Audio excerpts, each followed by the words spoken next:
The Mandalorian and Grogu. First social reactions are out, including yours truly.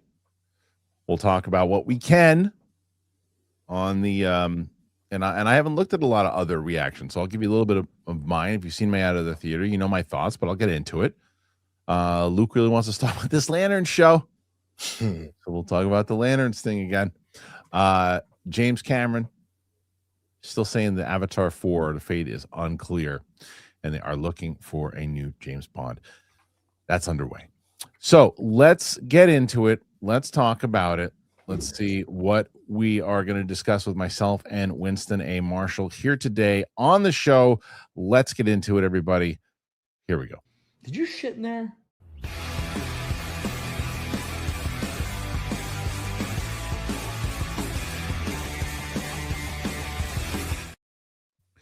Welcome back, ladies and gentlemen, to the show here today on this Friday.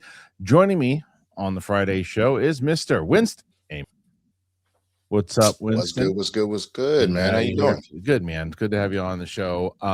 As we're kind of doing some switches, I was telling Chris, we were laughing about it because it's like we suggested that character idea went over like a fart in an elevator. So we won't be doing what on the Discord? Remember we were trying on Friday. We were talking about potentially bringing characters and doing other things, and the audience was not feeling it.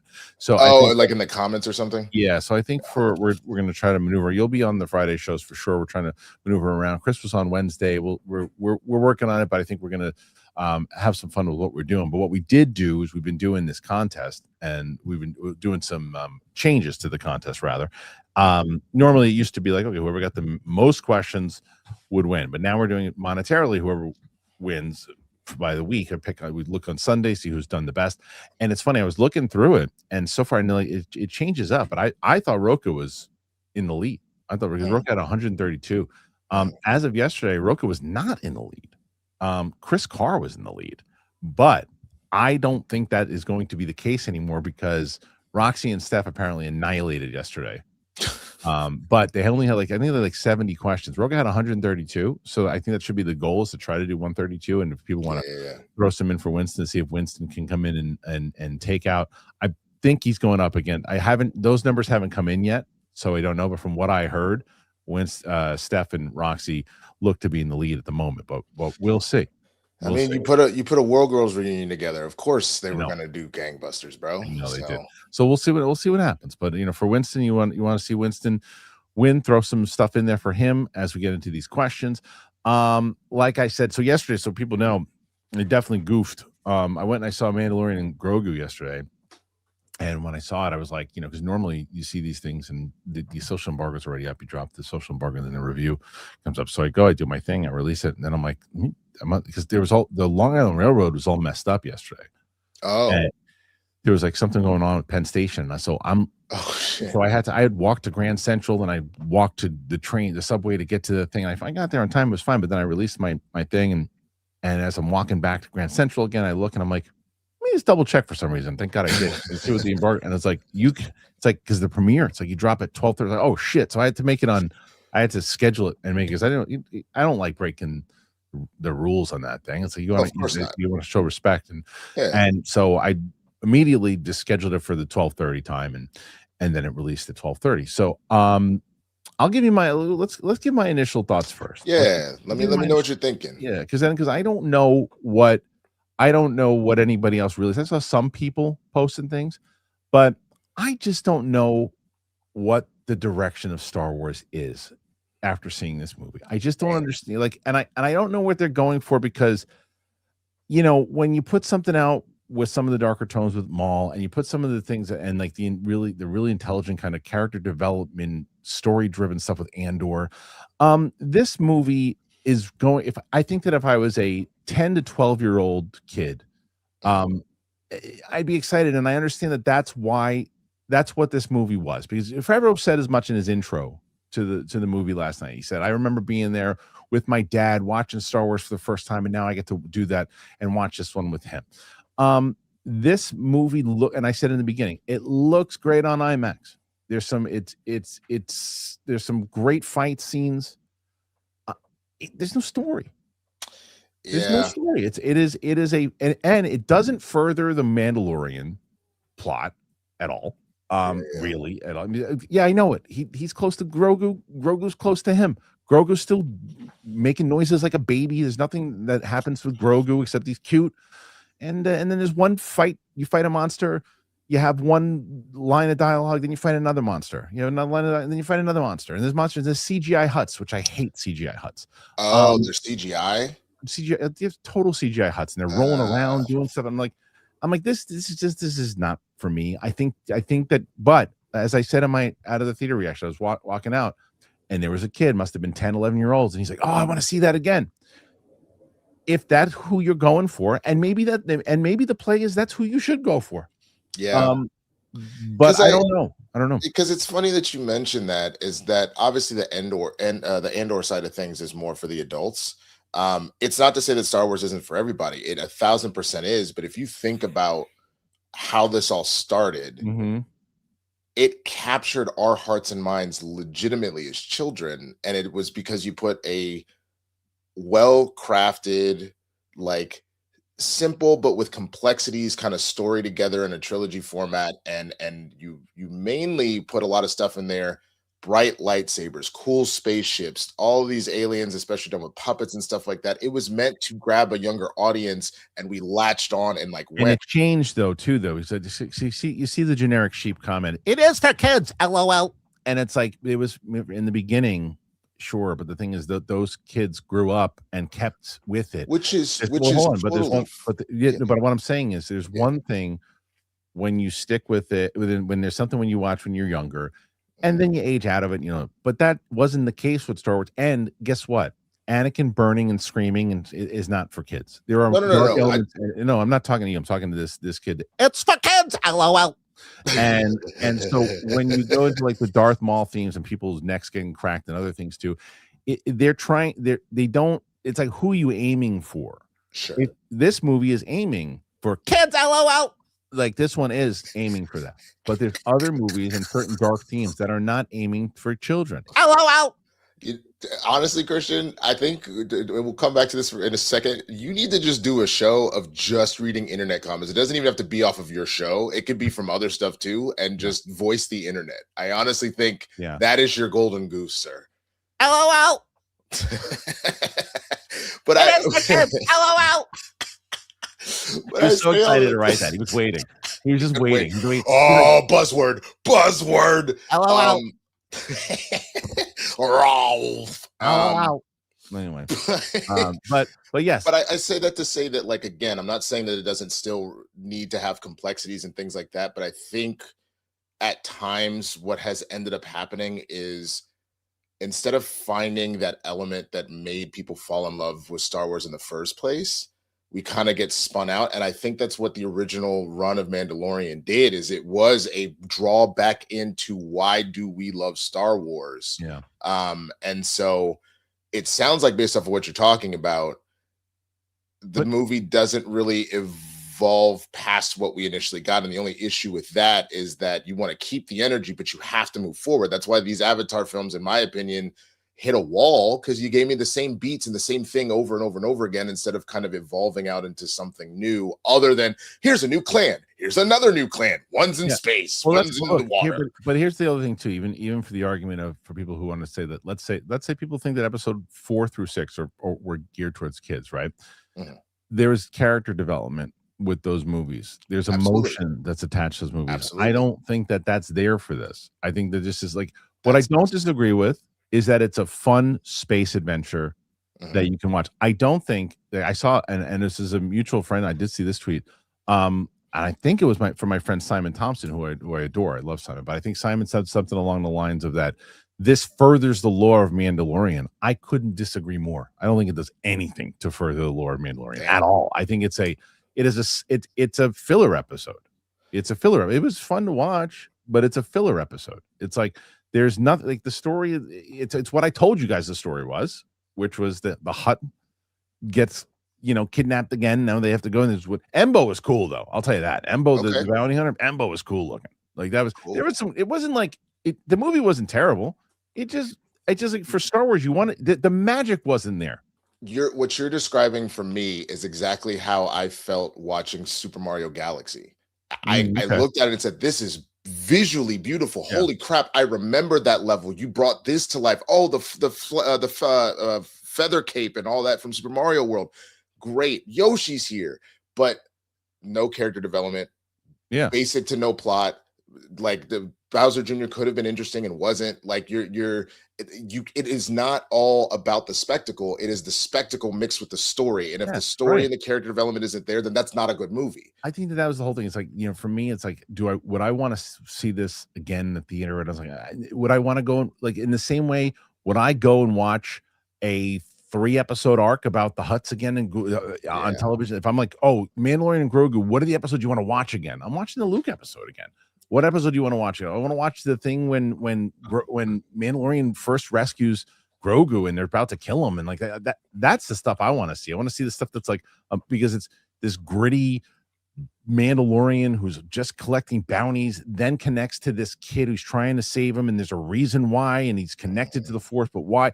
All of that is missing in this. Like all that is missing. It's just another. It's like it seemed like an animated show. Yeah.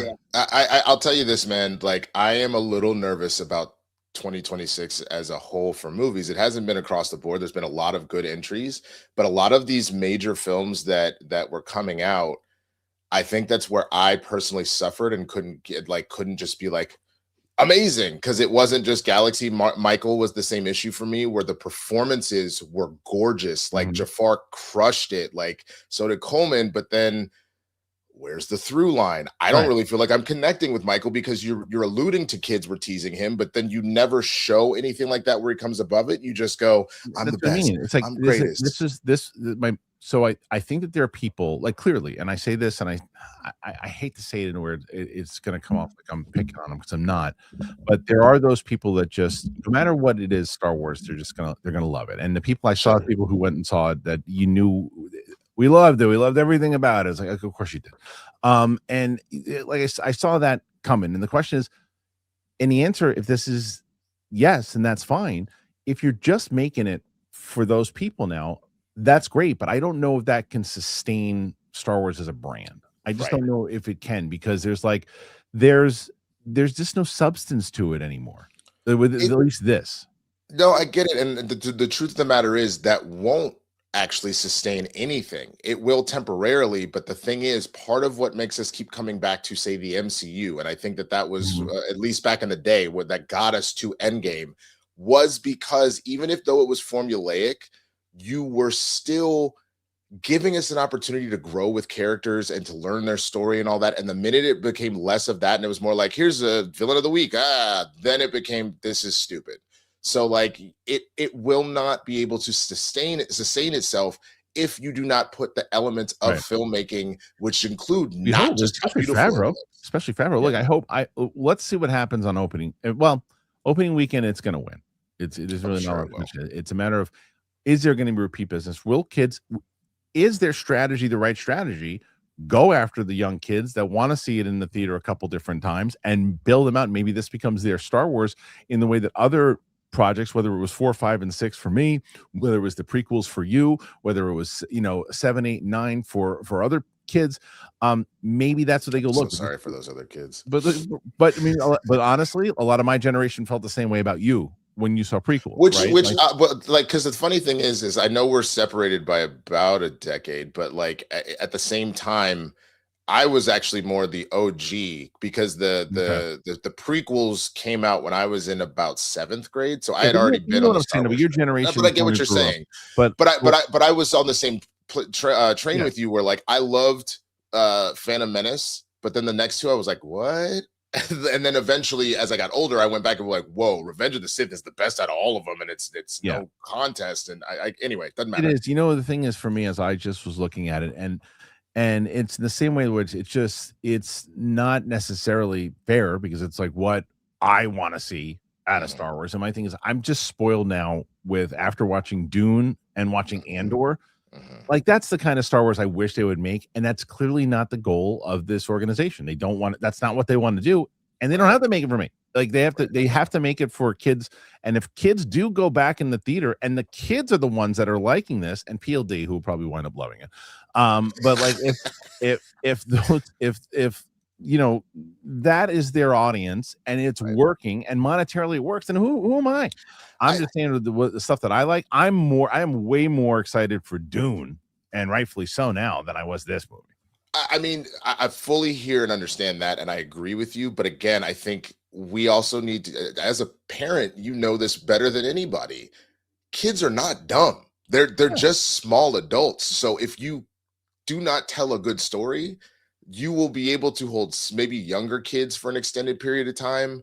But if the goal is to make something that they will keep coming back to, the movies that I remember as a kid that stick to my ribs are the ones that looked cool, had funny lines, but they developed. Like the reason why of all the Ninja Turtles movies, that's the one that the first one was that big one, is because you could see the different brothers and how their personalities were developing. And Raphael really had this insecurity issue and all that kind of stuff. When you think of like the Goonies, their own like development as a group and them trying to feel some type of way and everything. You can invest. And my thing with the Mandalorian themselves, and like if you've never seen it before, if you've never seen it now. Do I think you'd be lost? No, I don't think you'd be lost if you went and saw it. If you've never seen an episode of Mandalorian and Grogu, I do not think you will be lost. However, I do not think you'll have an emotional attachment to these characters because they don't give you enough of the, except the fact, like, in the movie, they make it clear that he's taking care of this creature. But you don't really know why. You don't know. They don't really reference how happened. And Sigourney Weaver, wasted in this movie. Oh, that sucks. Wasted in this movie, delivering like some lines that you're like, okay. And this is the last shot that I'll take on it too. That is just after thinking about it. Dave Filoni, you run the company now, guy. No more cameos. You got to stop. You're not Shyamalan. You got to stop. I thought you were going to say you're not Stan Lee. No, you're not.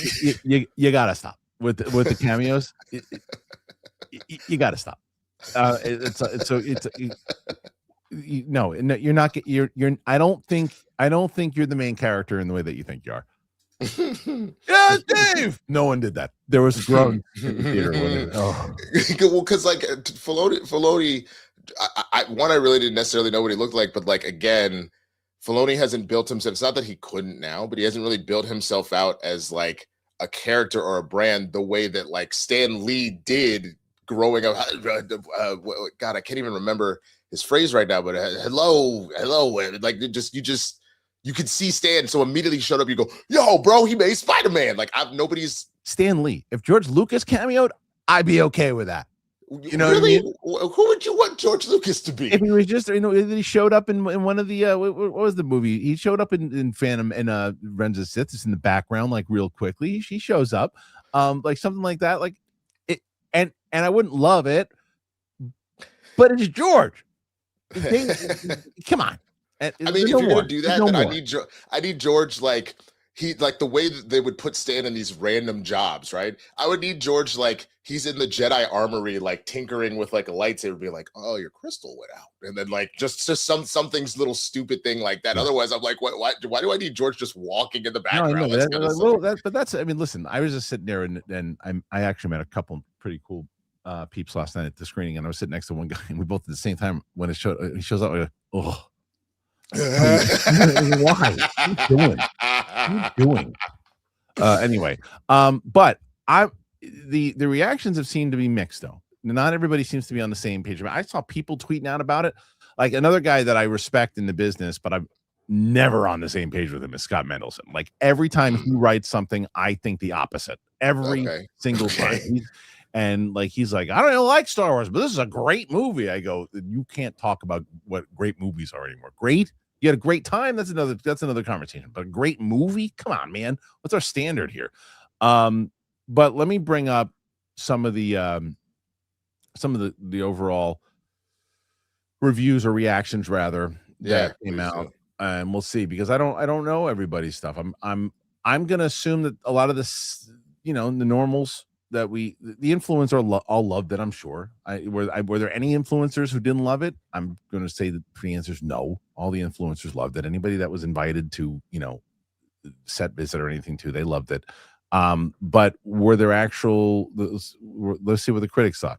And I'll see if I agree with a lot of the ones who did like it and the things that they liked about it. So let's check it out. Okay. So we're going to bring up, I think it's the comic book movie that he brought. Where the hell is it? Hold on a second. Give me a second. I'll bring this up. All right, there it is. Okay. And Mandalorian and Grogu, first reactions. Here we go. First reactions are mixed, mostly positive for the latest Star Wars movie. Okay. All right, let's see. Star Wars franchise has been absent from theaters since 2019, but can Mandalorian and Grogu restore its former big screen glory? The first reactions are following the premiere. It's another thing too, the premiere. Okay, most are positive. They say it's a fun, pulpy summer blockbuster. I don't disagree with any of that. It's definitely just geared towards more of being a popcorn movie than anything else. Sure. There's plenty of action, agreed. Heart, no. Along with expected Grogu cuteness. Sure. It also sounds like Jeremy Allen White wrote of the HUD as a scene stealer. I couldn't disagree with that more. I found it. No. Despite being, I felt like I was watching a Clone Wars episode. However, is that a bad thing? I thought everybody loved Clone Wars. Great, yeah. An animated show is very different than a live action show when you're trying to make me feel that it's a live action character and it's real. Sure. However, the consensus seems to be, for better or for worse, it feels like a feature-length episode of The Mandalorian. Most are happy to see Star Wars franchise back on the big screen. I won't disagree that it was cool to watch that world back on the big screen again. That was definitely fun. Jon Favreau's confirmed that The Mandalorian and Grogu isn't a condensed version of Season 4. It will seem to be a standalone adventure with similar feel to 1 and 2. It may disappoint fans hoping for world building, whether it's a deep dive into Mandalore lore or Moff Gideon's apparent involvement with Supreme Leader Snoke's creation. Ultimately, all signs point to this being an enjoyable Star Wars adventure, which may be exactly what the franchise needs after the mixed reaction of the sequel trilogy and the failed attempt to bring an icon like Han Solo back with the new actor. In The Mandalorian Grogu, yeah. Okay, let's see. Where's some of the reactions? Okay, Courtney Howard. Ton of fun. That's good. I think that's going to be an ongoing theme. Perfect summer action movie. A lot of humor and heart. I don't agree with that part. Not episodic. I don't agree with that. Fully cinematic journey. Grogu steals the show. See it on the big screen. Possible. I would say see it on the big screen for sure, even though it is a condensed version of the show. It is really it's a cool sight to see in IMAX. Okay, I was going to ask you, what would you recommend? Do you go IMAX, you go Dolby, or do you go Screen X? It was shot for IMAX. Do they have Screen X out there? The whole entire theater immersive thing? Oh no, I mean Luke was telling me about that. No, I haven't tried that yet. Okay. But yeah, so let's see. Mandalorian and Grogu is a grin-inducing crowd pleaser that puts Star Wars back on theatrical track.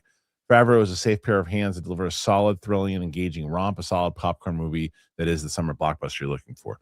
Okay, he liked it. Mandalorian and Grogu is perfect expansion of what the show set up. Truly the best outing yet for Baby Yoda and his dad. And yeah, I don't agree with that. And also the best 20 minutes of a side quest to ever exist. The whole movie's a side quest. God, I love Star Wars on the big screen. Christopher Gallardo, Mandalorian and Grogu is an energizing, action-packed adventure that any Star Wars fan can enjoy. All the fight scenes, the fight scenes I mentioned were really good. And there were some really good chases. And then Grogu will tug at your heartstrings. Okay. Andrew Salazar, this is going to be an unpopular opinion, especially for you. I was really missing the Kiners. I was missing the Kiners. There was a lot of stuff that Ludwig does that's so great and is played so well to the Mandalorian's theme. Like his theme's so great. There are a couple times the music seemed jarring, like it didn't fit. Interesting. But this guy doesn't agree. Andrew Salazar says that his new themes are almost just as addicting as ever. Mandalorian and Grogu, marketing had me worried. The movie's a lot of fun. That seems to be a theme. Yes, it does feel like a supersized, high budget few episodes of TV, more an adventure of the week than a huge galactic story. Agree with all of that. Oop, where'd he go? And then he says, if you like the show, you'll love this. If you didn't, you probably won't. Okay. I think that's more than fair. I think Peter has the best one so far. Okay. Yeah, I agree with what Peter said. Like it's a good few episodes of the TV show. Yeah, for sure. It just depends on what you're looking to see in the theater. Jonathan Sim. Mandalorian and Grogu is one of the weakest Star Wars movies. An emotionless, predictable experience that doesn't push Din anywhere interesting. Dull, unexciting fight scenes, just CGI monsters, action figures mashed together. A long, colorless, made-for-TV movie. Ooh, I'm kind of more in Jonathan Sim's book. Jonathan Sim, bro, you ain't got no chill. But I'm telling you, let me guess. Eric Voss is going to love it, right? I saw The Mandalorian and Grogu. Fans of the series before the Darksaber lore and Imperial Remnant intrigue. We'll find it right up their alley. It's Lucas from Toy Box Showcase. Grab a hot dog. It's a bit long. And Scorsese will hang your. He doesn't really say. I think he kind of skates around a little bit, right? I think that's Eric's way of saying nah. Really but because I don't think I've ever seen Eric just straight poo poo on anything. No, so I but think that's his way he kind of skated around it a little bit. It looks like it. Grab a hot dog. That screams, hey man, all right. Jermaine I like a lot as a person, so I'm going to see what he says. And he's a big Star Wars guy. Mandalorian and Grogu is as expected. It's a longer, bigger episode of the show. It has one or two standout scenes, but it feels much more interested in developing the story to new locations with creatures than characters. That well said. Enjoyed some of it, left frustrated by the rest. Same page for me. Same page. Wow. Eric Davis, being honest, back on screen, and is a thrilling adventure full of big fights, less about lore and more about a fun, freaky romp across the galaxy. I really dug that about it. So that's the difference. I think that's the main difference there, and I like Eric too. That you're either going to really like that aspect of it. What Eric said is right. It's a thrilling adventure. It's got big fights. It's got a big, crazy CGI characters everywhere, and it has a lot of adorable Grogu moments. All accurate. And it's less about the lore and more about the fun. All accurate. It's a freaky romp across the galaxy. Accurate. The question is, did you dig it like Eric did, or did you want more out of it like I did? That's the answer right there. I think Eric Davis summed it up. He summed it up perfectly. Well, and the funny thing is I think PLD also summed a lot of this up, but it's always so interesting how one or two little changes in sentence structure switches everything. Everybody said the same thing, but some people said, and that's why it was fantastic, and some went, and that's why it was. I mean, it's what you're looking for. Woo. It's what you're looking for. It is a matter of like, if you're, I know PLD well enough. He's gonna come. Yeah, I liked it. It was good. Yeah, I loved it. Had a good time. I know it, 100%. And he's like, but because PLD just doesn't want to bring himself to the place where he's just like, bummed about that, and I don't want him to. I want him to be, 12-year-old PLD, and he's just having the time of his life farting in a bathtub. That's all, bro. That's all I want. You doing that? I literally just imagine PLD has looked exactly the same since he was 12 years old. With a mustache. Yep. He had a mustache at 8. So he, but no, look, there's some people who dig it, and I think but Eric said it. He liked the idea. Look, this is just. You're just in the world. You're just in the galaxy. You're just having fun. You just they're not building out stuff. And if you're cool with that, the Rousey really enjoyed it. Very much like Eric Davis, very much enjoyed it. So the question is going to be the opening weekend. That's going to be the question. Like, some people say 80, some people say 100. And then week 2 is going to be the big example, the big telling sign. Because that's the thing. I think we're at a stage now, unless opening weekend is a complete bomb, it's impossible to tell the direction these movies will go until you get to the second weekend, because it's like, okay, did the IP do enough to make it continue? Like, the IP will always get butts in the seats that first weekend. Is it strong enough to carry itself over throughout? Right. Because I feel like that's exactly what we kind of saw, again, to bring up Michael and Mario and Devil Wears Prada on the flip. Like, Devil actually continued to hold on, which was pretty surprising in my book. But like, Michael started strong, and then kind of after that second weekend kind of fizzled. No, it didn't. Not at all. It didn't. Not fully out of the lexicon, but like no, it did. No. Michael not at the same trajectory. Wasn't it a 50% drop off? No, at a 46, 44, 43, something like that in the 40s, which is a great drop off, and it's doing better than Bohemian Rhapsody. Michael's doing great. Maybe I missed. Yeah, no. Michael's week 2 did very well, and especially overseas. Oh well, no, I will shut the hell up, because it looks like it's trying to go number one. It's not gonna. There's no way it's gonna get number one again. People still think it's got a shot to make $1 billion. I think that's kind of nuts, but I think, guess that's what I was thinking though, is that everybody was talking about it hitting $1 billion, and that's where it was going to be because it was Michael. But that's what no biopic has ever had $1 billion. Oh, but that's what I'm saying. The fact that that's what they expected of it going into this before it even came out, and now it's kind of slowed down enough that it'll probably cap out at around 750. It's a huge hit, which is fantastic. But if you were expecting $1 billion and you're short a quarter, who was expecting $1 billion? That was people who would guess that the intent for them wasn't to hit $1 billion. The intent for them was to. Oh, I thought it was because it's Michael Jackson. Nah, but dude, that's like if it hits $1 billion, that's great. It'll be a biopic that does it. But if it was $1 billion, they would have, this movie, that movie, and they're making a second one already. That's a whole different story. This movie does not need to hit $1 billion. It'll probably be the first Star Wars movie that's trying to become a hit that isn't $1 billion. But I was talking about this last night with some of the guys that were at the screening. If this movie makes 600 million, that's a major win for Lucas. Okay. That's a major win because the movie only costs like about 160 to make. So that's a major win if it makes 600. I don't think it's going to do that. Yeah, that's fair. Because I'm so curious. Because has any Star Wars movie not hit it? Solo. Solo's the only one, right? Solo's the only movie that didn't hit $1 billion. I mean, I don't know if the Clone Wars animated counts, but I forgot that even got let out in the theaters as far as live action. Okay. Yeah, so I live action movies. Yeah, first Force Awakens crushed, Rogue One crushed, Last Jedi did very well. Even Rise of Skywalker did well, and Solo ate it. But yeah, I don't know. I don't know what they're going to do in general. I don't know what it stands, and I think that it's really going to determine also where it goes. And I saw Saul, who I love. Saul's like, since when does Mandalorian push the envelope? Since season 1 and season 2.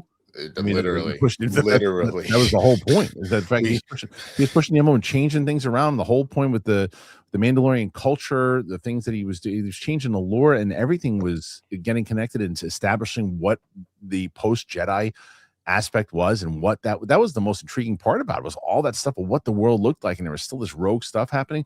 They throw the Empire stuff in there for a second, and then you know what? That's what I thought they were going to do, and that's when I like the beginning of it. There's some really bad acting in the very beginning. I'm not going to call it out. There's one guy. Okay. He is. Is it bad. Similar to the dude that's hey man? No, I don't want to call it a person else, but there's an actor in it. It's bad. It was so bad. I thought it was Skywalker stories, the AI stuff. Oh no! Yeah, it was like if I give it one, but nonetheless, that particular scene was awesome. It was like Empire stuff, and it was this stuff that you see in the trailer with the AT-ATs and everything too. I'm like, okay, what's the mission? What's going on with Sigourney Weaver? What do they got to do? Because I was kind of fired up after that. I'm like, okay, it looks like the television show. It feels like it, but this is cool. This is kind of shit. Like Mandalorian's kicking ass. What do we got? What do we got? And then it just turns into this side quest movie, and I'm like, that's what we're going with. That genuinely is a little bit depressing to hear, but you might you might like it. Look, Roxy loved it. So you might like it. And Roka had a really good time with it. I think that Roka had, from what I saw his thing, I just expect a little bit more out of the storytelling and the moving forward now. And that's not Star Wars. Yeah. That most big movies, I like to get attached to characters. There are some people that just go to summer movies to just eat the popcorn, just be entertained, and like just like have a fun romp. And I think that's fine. I like character. That's what when Inception came out in the summertime, that's the kind of movies I like to watch in the summer. Yeah. 1,000%. I like character driven stuff. I like to care about the characters emotionally. You keep fighting monsters. I know that you're going to win. I know that the protagonist is going to win. So it doesn't do anything for me. Yeah, I feel that, and I think, I don't know if this has always been in me. I want to say that it is, but I think I'm just at that age now where, like, if you're not giving me a complete movie, then whatever you do give me better be good enough for me to go dope. Otherwise, I'm kind of at that spot where I'm like, nah, bro, this wasn't good. Like, I don't care if the themes were great. Right. I don't care if the scoring was great. I'll admit that kind of stuff, but it's not enough. Yeah, it looks cool, and it's like, and there's more to say once the non-spoiler kind of review comes out and can talk more about it. But like, it's just and same thing with I'll do a spoiler review on it too. But anyway, what do you guys think? Are you guys going to check it out in the theater? Are you just looking for a fun romp? Like Eric says, do you not care if they further the lore or not? You just want to go and see a fun Star Wars adventure movie with Mandalorian and Grogu. Put your thoughts in there. Let me know.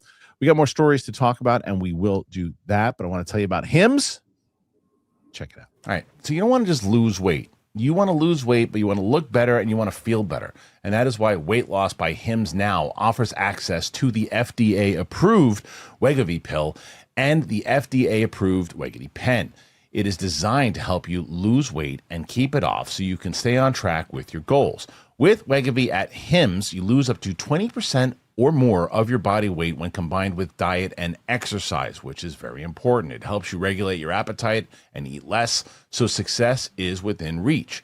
Plus, Wegovy is the first ever GLP-1, so there are no needles needed. Doesn't stop there.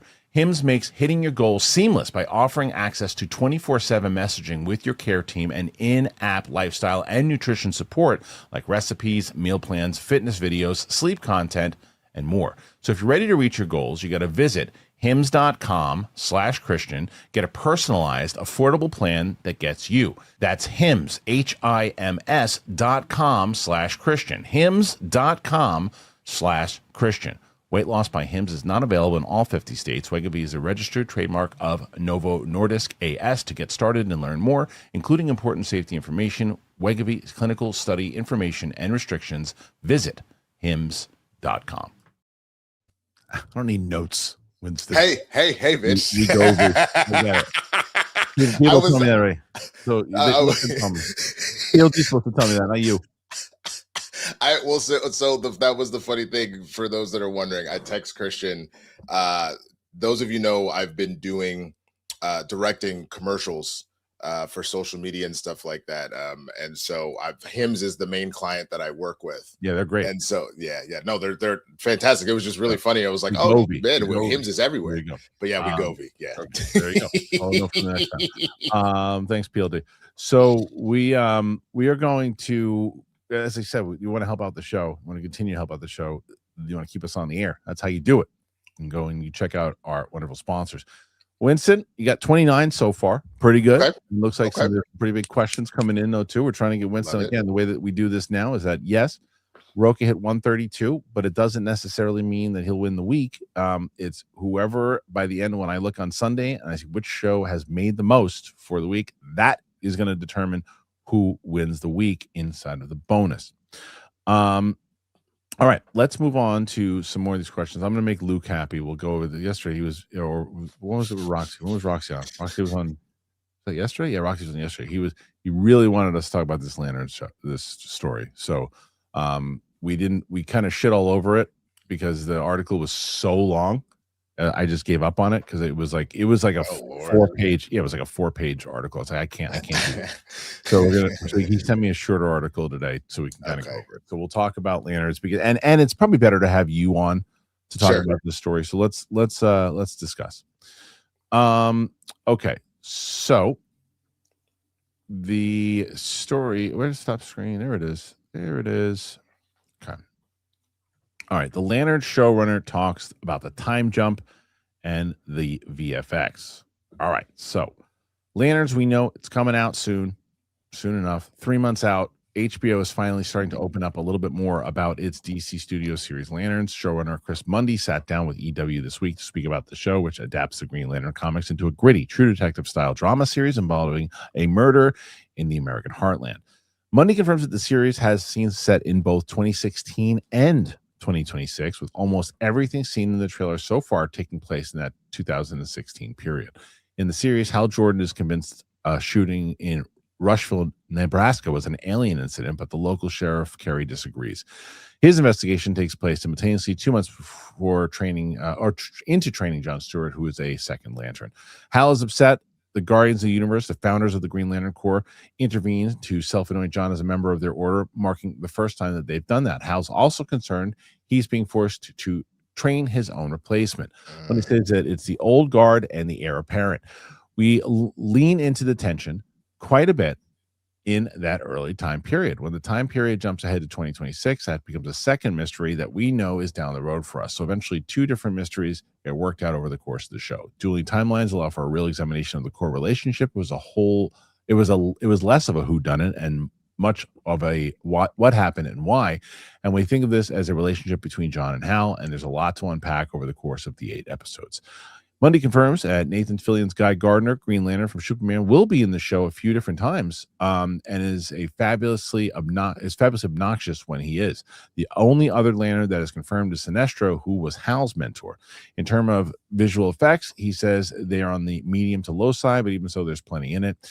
A couple of episodes where they're incredibly heavy, but from the jump, it's a much more boots on the ground approach. The aesthetic of the show, it's supposed to be very grounded and real, so we're shooting practically in places. We're not heavily green screened. It's not like Dayglow in its presentation of anything. I think Green Lantern fans will not feel like we've somehow made a brown show of their green comic at all. It's very much we're in the world, and then when we use the constructs, they're what people would expect them to be.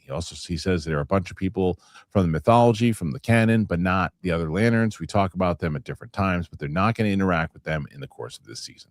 He confirms it's designed as a multi-season show, and they should get the opportunity to do more. Expect more cameos. Okay, so I think that this whole statement and everything was made because of the backlash that the last trailer got. Because if it didn't, there wouldn't be this much. No, don't worry. This is what you're going to say. What do you think? It's damage control. Because the truth of the matter is, you've just kind of resaid the stuff that we had been told about this is True Detective, but with space cops. So you kind of just reiterated some of the stuff, and then you made sure to throw in there, don't worry, then when the constructs are there, man, they're there, and we made sure we got our lore. I know y'all were worried about like the uniforms don't look right, and the rings aren't really doing the thing, but no, the lore is there, man, and everybody gonna be there. Like relax, I promise it's gonna be good. Like it feels like a damage control. Just let everybody know. And the thing that makes me nervous too is I don't think Hal Jordan's making it to 2026. I mean, the character. I was like, do I need to know something about Kyle Chandler, motherfucker? This is not how I wanted to find out. Hal Jordan. I don't think he's making it. Like, well, everything we show was in 2016. He's worried about his cast. He's worried about his replacement. He's worried about this, but everything you see is 2016. Like, you know that I think he'll make it, but I don't think he's going to make it as Hal Jordan, the Green Lantern, who's a hero. I think that we're barreling towards him potentially becoming Parallax. I want to see him and Jon Stewart together in movies, and I don't think Hal Jordan's ever making it to movies. I think they're going to kill him off. I think it's going to, and I love Aaron Pierre. I think it's going to be, but I think it's going to be all him right away. And I think that no, you saw Hal Jordan TV. It's good enough, and I think because. I don't think it's the best way to go, but it looks like that's what's going to happen. I mean, if you go, but the thing is, if you go the corrupted hero route, it doesn't necessarily mean because Sinestro is around, it doesn't necessarily mean that you're going to kill Hal. It may be a scenario where Hal just ends up being captured and has to be rehabilitated. Because you've seen that before. Like the end of the season could very well be we had to defeat Hal and whatnot. But it would certainly be a choice to just murk him at the end of this season. I think it would make more sense to capture him, and then eventually you can do like a hero redemption, which is essentially what Hal had to do in the comics after he did go rogue. I am curious though to see how Guy Gardner is going to be portrayed in this gritty show, because he's such a goofy character, and he for the tone in the James Gunn. I mean, he did show up in Peacemaker too, but again, that was James Gunn. So he fits in the James Gunn sense of humor thing. Is he going to fit in the grounded world? And I am in the minority when it comes to this, because I really liked the trailers, because I don't have stake in the Lantern's lore, right? In the same way, very similar, we were just talking about Star Wars. I would much rather watch a character-driven detective show that I'm going to care about the characters that are building it emotionally, than just watching people turn, things into cars with rings, because that's what it says. Well, we want to do. We want to do that. We want to do a lot of special effects. We should see all the stuff that the rings can do. And it's like, if it's going to sacrifice, if I have a choice between the two, I'm taking the character driven detective story. But I'm not invested in the way that other people are. But I wonder how they're going to combine it. I don't know.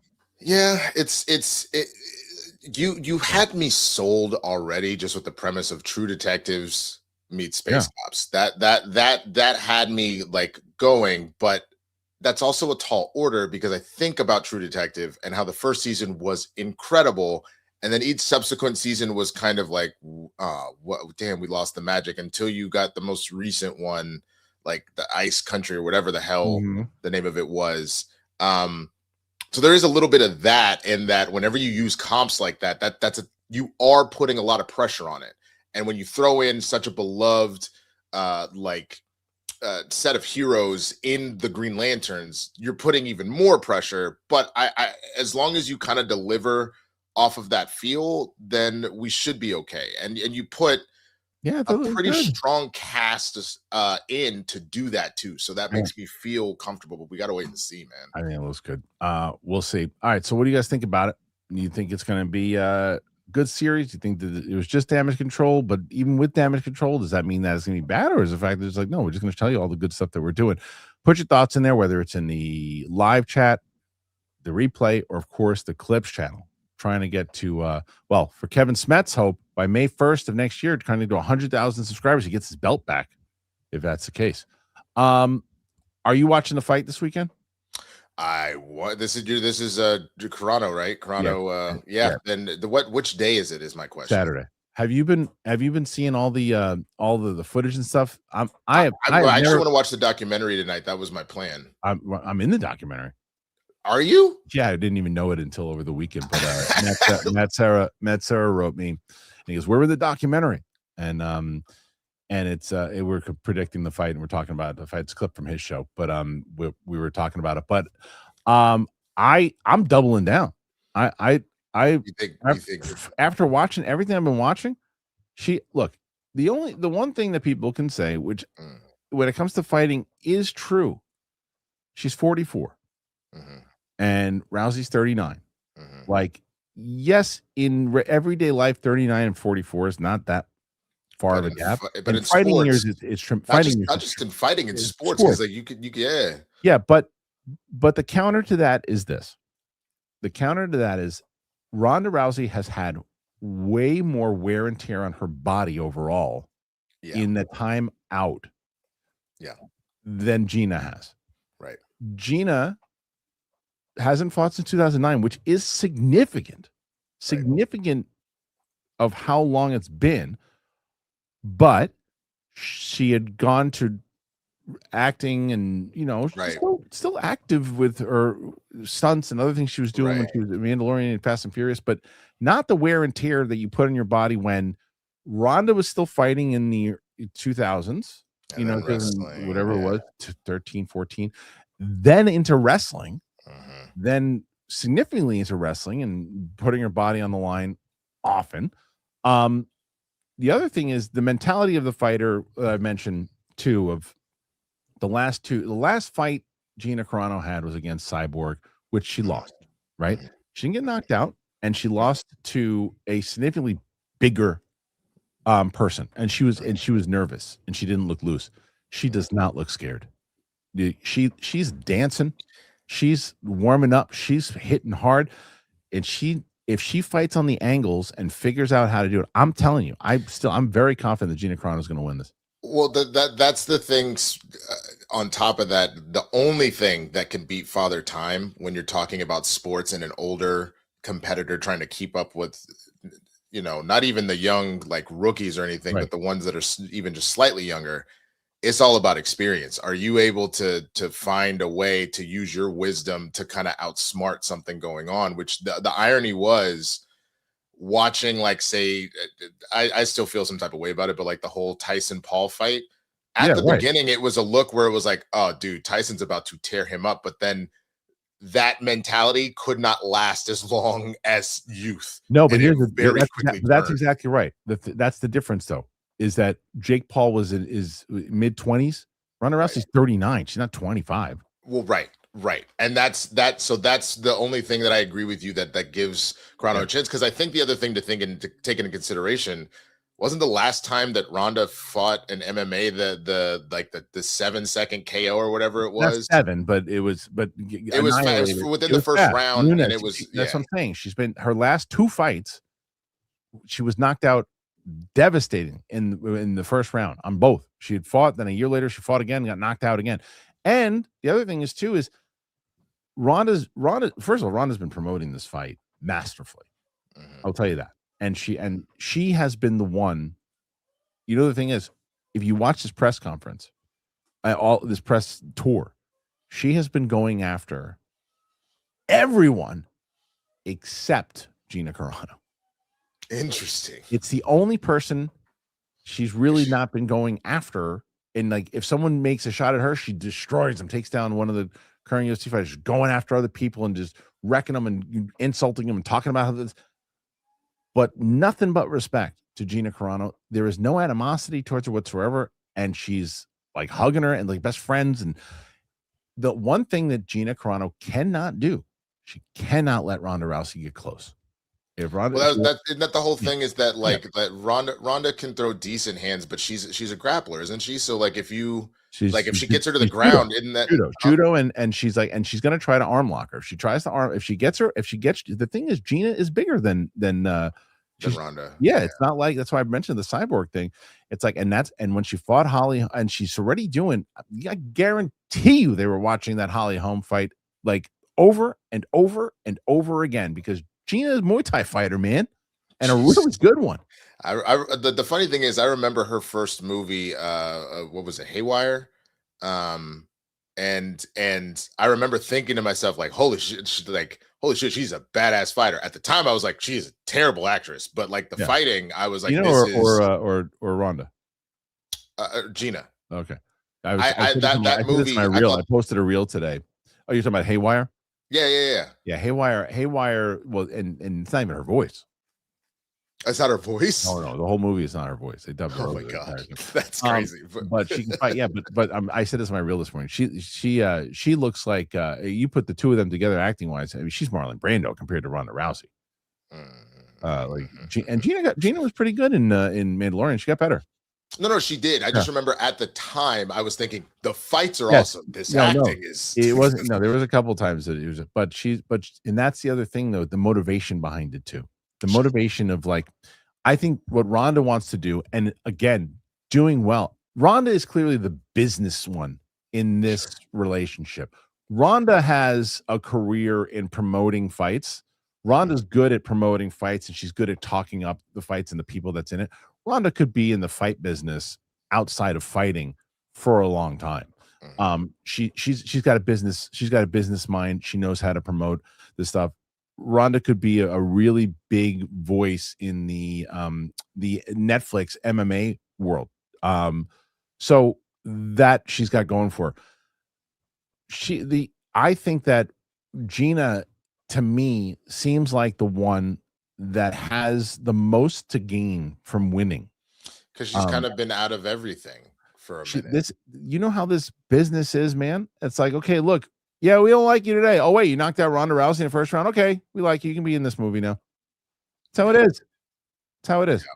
And it will lend itself to more things, 1,000%. So I like, at the bare minimum, if it's not a straight out win, if it ends up at decision and it's close, like that, I guess is probably best of both worlds. Can't imagine it goes that long though. I don't think it will. I don't know if either one of them's going to have the gas to go that long.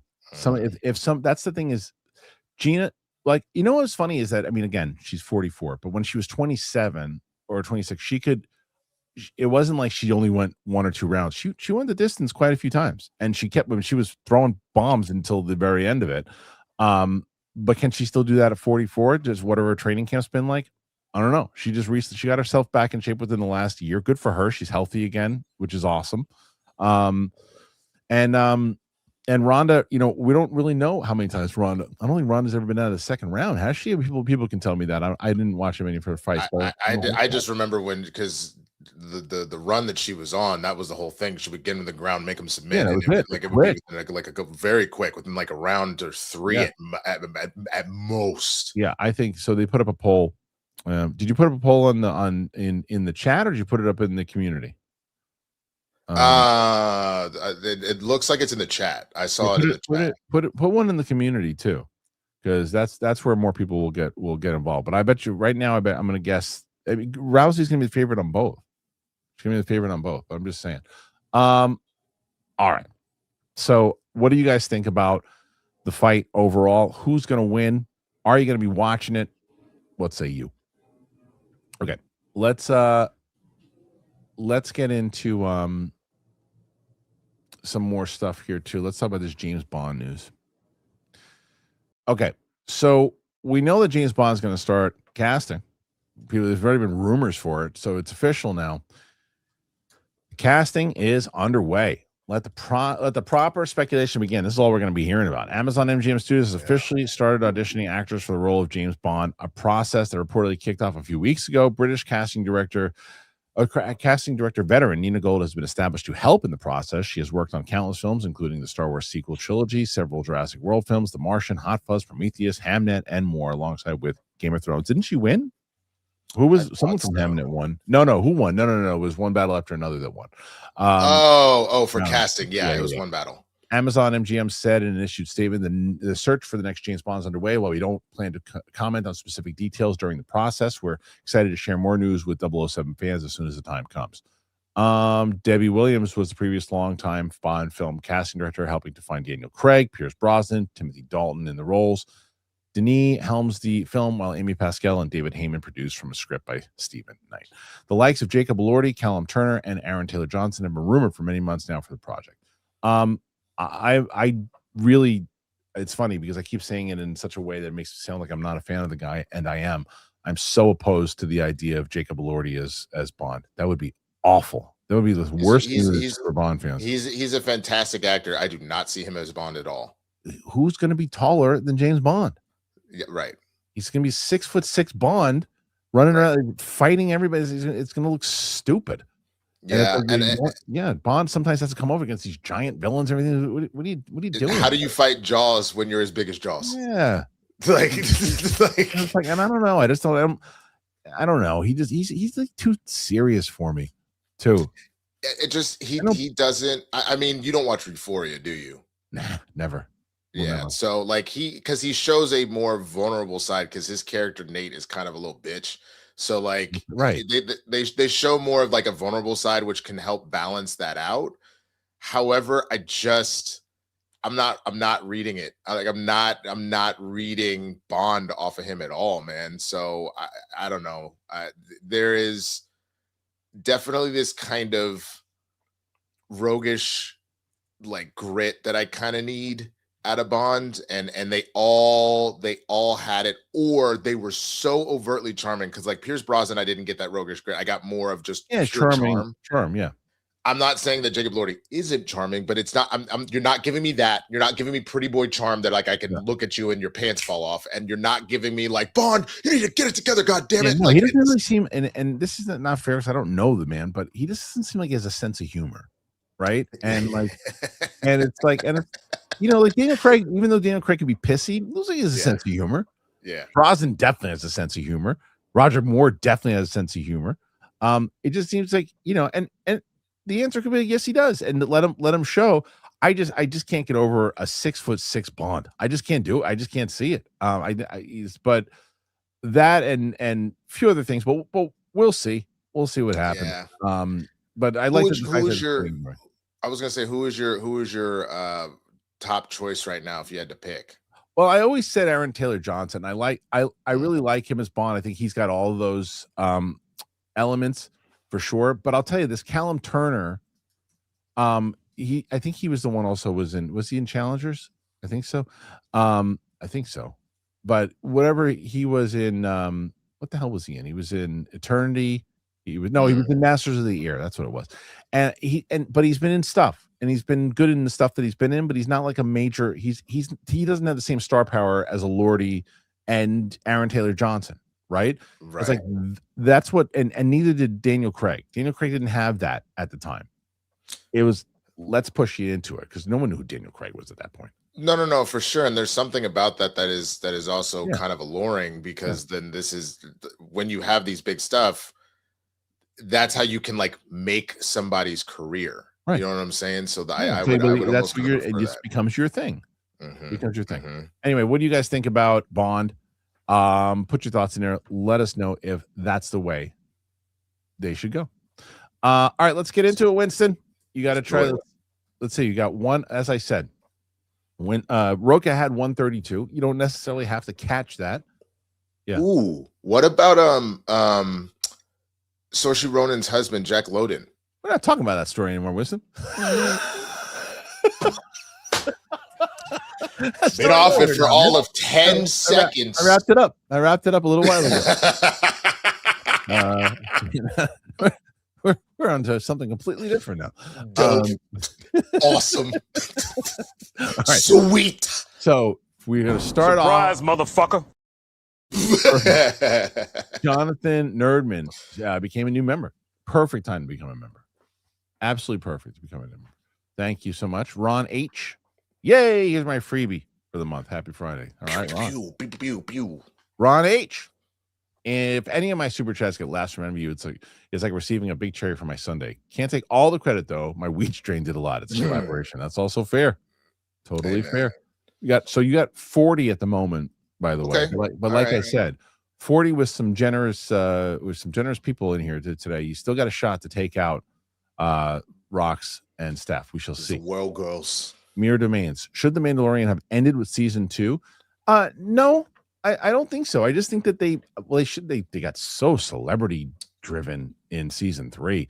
I think they could have stayed with the whole idea of Mandalore, and I liked what, and again, this is not any bias, but I liked what Katie brought to it, and I like what they did with Katie's character, but I wish they would have explored more into that. They relied on bringing Grogu back way too soon. They should have done that in season 3. They shouldn't have done it in Boba Fett. They should have had a whole different thing, and then keeping that more serious tone of 1 and 2 and less goofy. But no, they can still get it back on track, and I was hoping that's kind of what they were going to do with the movie. But it's but yeah, a lot of monsters of the week. All right. Okay. Ron H. It's Friday. Time for Thrusting into Media with BBC, featuring Ebony and Ivory. Jesus Christ. Spent a lot of time to read on that title. What do you think? By the way, I have Kleenex and lunch. Oh my God, you're going nuts. Whoa, Lord. Watch the Penny Barber episode. Seriously. We secured an interview with Sarah J. Winston for next Thursday. Well, for real? No. Ron H. The One Piece with debut on Netflix February 2027. It's a remake. The new anime is saying 61 episodes worth of old one will be told in 7 episodes. God damn. You still haven't watched that, huh? You'd really like that show. I'm sure I would, and I will eventually get to. I guess that's a problem. There's always so much content, so this has become my invincible for you at this point. We're starting episodes 1 and 2 today at 2:00 today. So he says. No. We're gonna give it a shot. I'll believe it when it actually shows up on the channel. I know my Daredevil 7 and 8 are running on tomorrow. By the way, for people who've been asking, finally finished it. Johnny Patrice, I just saw Killer Cross wrestle at Adelaide for WSW. It's on YouTube. You're interested in that? Just after intermission was fun. It was a good show. I like Karen a lot. He's a really good dude. I'm glad. Did he win? Hope he won. Big Bang. OT4. They need to fast forward the timeline and make Grogu the new face as Grandmaster Grogu Cinema. I wanted to see some change in Grogu. Baby. Like I was gonna say, like Yoda eventually learns to talk. Is Grogu ever gonna learn to talk? Like what? Maybe, but that's what I was hoping. Is he gonna be learning a little bit more? He's just making Google noises. Bro, give him one. This is the way, and let us go. Oh shit, he's learning language. Like I'm glad you brought that up. That was the other thing, is that they set up this whole thing that he was going to start training in like as a Mandalorian. Just still eating shit. Armada 8YT. What does Professor Crow think of Roca? Roca be screaming at people left and right. Roca, stop. Sounds more like Mance. I can't even do Crow anymore. Someone needs to send me the link. Mike Joyce needs to send me the link. Big Bang OT4. I trust Filoni to protect the lore, but I hope he moves it forward with interesting stories. I mean, that we're going to find that out after whatever the announcement is for the next movies moving forward after Starfighter, because he's going to be on there's going to be pressure after this movie. If this movie doesn't do well, there's going to be pressure. It's not going to be as much, but you can still say, look, that was still kind of set up in a certain what were the different strategies. Let's wait for Starfighter, and he can still play those were still Kathleen's movies. It's the stuff that comes after that, and that's going to be interesting. What's your first movie that you're going to announce after that? That's from the announcement until can. That's the other thing is because Lucasfilm over the last 10 years have been famous for saying, guess who's going to direct it? Just kidding. Guess who's going to write it? Nah. Who's going to do that? No one. Wait, we got that person to do this. No, they're not. It's like, so they can't do that the next time around. So the next time he says, hey, we have a project, it's going to be this, and this person's doing it, that movie has to happen. So he'll get one shot at that up top. Mike Joyce, why not split the bonus? Half winner, half chat winner. Sure, Mike. Come check the finances. Black Fiction. I love how people. I love people's ideas. Black Fiction 7371. What dead movie franchise should be a video game series similar to the recent Indiana Jones game? For me, I would love to see a first-person Die Hard game. Okay, yeah, that'd be cool. That would be fun. Dead franchise. If you were gonna do that, I mean, bring the Matrix back to video games. That's be honest with you. I know that they're talking about doing another one. Yeah, those video games were good. I remember that. Yeah. Brandon. Yeah. Hey, Kristian Winston. What's up, Brandon?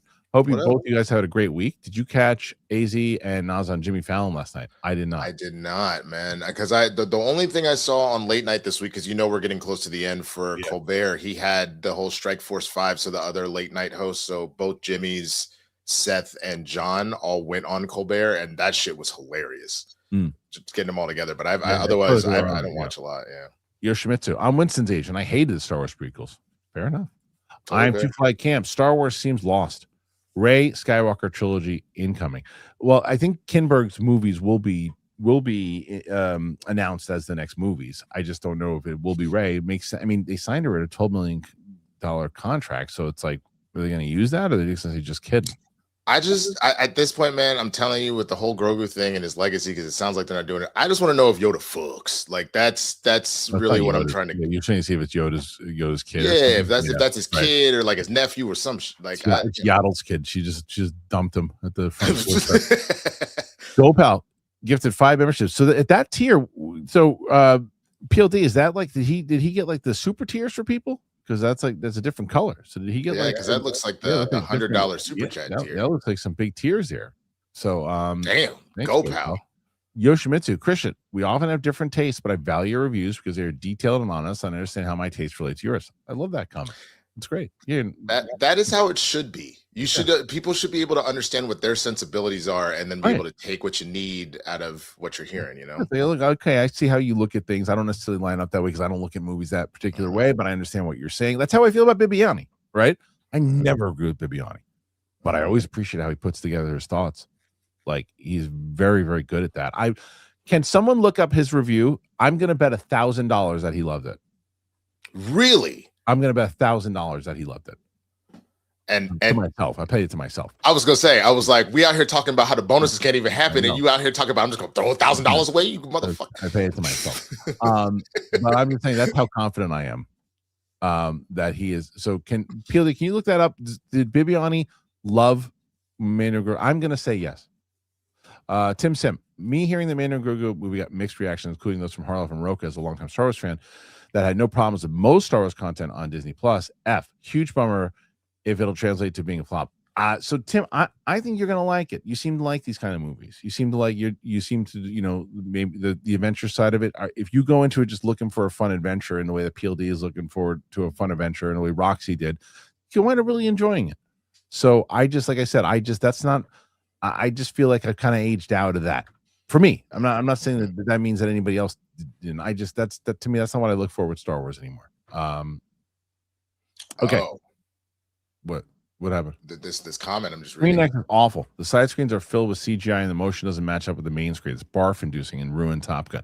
But I've heard the opposite, though. I've heard also that, because Luke saw it. Luke loved it.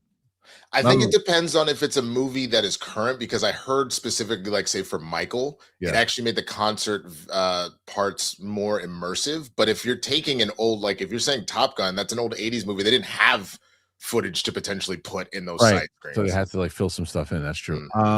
Let's see. Oh, so Luke saw Michael in Screen X. Screen X and loved it. Okay. Word. Go pal. Sim said colorless with pick of Din in a colorful bar. Sim said colorless with pick. Sorry, I don't know what that means, Gopal. Sim said, do you get that? Sim said colorless with pick. Ron, I wish my job was telling others how I had relations with their father the evening prior. Roka is living the dream. That stuff has become infamous. Alex, funny you bring up Kevin Kiner. I like him a lot for Filoni stuff, but I was just thinking after finishing Maul last night that Kiner doesn't have what it takes to fill Williams' shoes. What do you think? I think you're a crazy person. I think you're an absolutely crazy person. I think that him and his kids, because it wasn't just him, by the way, it was him and his kids. I think they're the only, like, if you listen to that score and you didn't think that, then we just don't listen to Star Wars music the same way, because that they're the only ones that I think get it. They have their own thing, and yet they still use some themes that sound and like you tease some of the original themes, but then they use the rest of it and it just fits and it feels like Star Wars. There's some stuff in that movie last night. It felt so jarring, and it felt like it's like almost like 1950s show that they was trying to do. And it just didn't work for me. That's interesting, just because like obviously I'm in love with Luke Wood's work, but like especially like his Mando theme that he made for that show is the theme. Yeah, the theme's great, and when they play it, it's great. But there's a lot of jarring things that don't really, in my opinion, didn't fit the film. But some people really dug it. Gopal, Roxy's take was, if going in you thought you would like it, you'll probably like it, and if you don't, you probably won't. Seems to be the consensus. I mean, I was hoping that I would like it. I said to myself going into it that if it's more like the season 1 and season 2 Mandalorian that we got, then I'm going to like it. And I started to say maybe we are going to get that within the first 15-20 minutes, because the action that was in there was like, oh, if this is a great scene action wise, if the story connects to this and this kind of rhythm, I'm going to dig it. And ultimately for me, it didn't. But so I thought I could like it. I just didn't, because I think that I just wanted a little bit more out of. I wasn't happy with the story. It just didn't that they presented. Thought it was just it was light. There wasn't enough character development. So, all right, Yoshimitsu. All these reviews make me think that I'll like Mando. Well, there you go. Love that. Yeah, I mean, look, that's the thing, is that if you hear this and you go, well, that's all I'm really looking for. I'm just looking for a fun space adventure. I don't need character development. I don't need a story. I just want to see a bunch of space monsters and fighting and cool, sound effects and stuff. If you're like, that sounds fun to me, you're gonna have a blast. But I'm so curious, man, because I can understand that if like there are definitely times where I'm like, man, I'm having a bad day. I just want to watch something stupid and then like whatever. But what I think the thing that's interesting to me is whenever I hear people say that as a whole, I genuinely ask the question. I'm like, do you truly mean that? Or is this just like a rare instance? You know what I'm saying? Because I don't think that that's something that people can sustain themselves off of over a long period. Here's my other question, though, is what I don't think anybody took into consideration that saw that movie at the premiere, that saw it at a screening last night, that said, yeah, it's a television show, but I saw it. None of those people paid for it. None of those people. And that's also where I think sometimes you get people also aren't being honest with, if you have AMC A-list. It's a major point, because you can say, oh, it's like a television, it's like an episode TV show. The consumer can say, if they just spent $20, why don't I just watch this at home? That's my thing. I think you're gonna get a mix of stuff.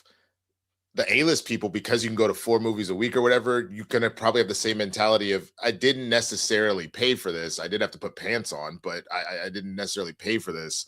Versus if it is that person that goes, I go to like 1 movie a month at most. If you just dropped your 25 to see it in IMAX and it's just ass, you're gonna be pissed as hell. Hey, listen, get Disney World, and I would appreciate that. Closer. Yeah, I can go to Florida. Go ahead. That's do it right now. That's it, right? Send that super chat. Very kind, and I would take you up on that. I'll go, and I'll take the family. I'll call your bluff. Okay. Let's see. Thank you for even saying that. Okay. Mr. I crap and shits. Winston, I want to see a movie along the lines of The Last Dragon. Came out in '84, directed by John Sayles, starring. Oh, do you want to see a movie along the lines? Okay. Directed by John Sayles, starring Joe Morton, Miles Dyson in Yeah. No, T2. I know. Brother I know from who Joe Another Morton is. Planet. It's a good movie. Never heard of it. Mother from Another Planet. That sounds like a dope ass name from an 80s black Yeah, ass never heard of movie. it. Yeah, never heard of that one. Yeah, all right. That's one to put on your list. Tim, what it could translate to if Mando and Grogu flops after mixed reactions and reviews, massive pressure on Star Wars Fighter. That's true. And maybe Doomsday to deliver for Disney alongside with their animated features. I don't want to see Disney being bought out. I can't see that portion of it happening for a couple of losses there too, because remember, they also have Toy Story coming out, which is going to deliver times 100. They've had a couple other things. And Winston, I don't know if you said this before, and if you did, did you say that so far the box office hasn't been good this year? Because box office no.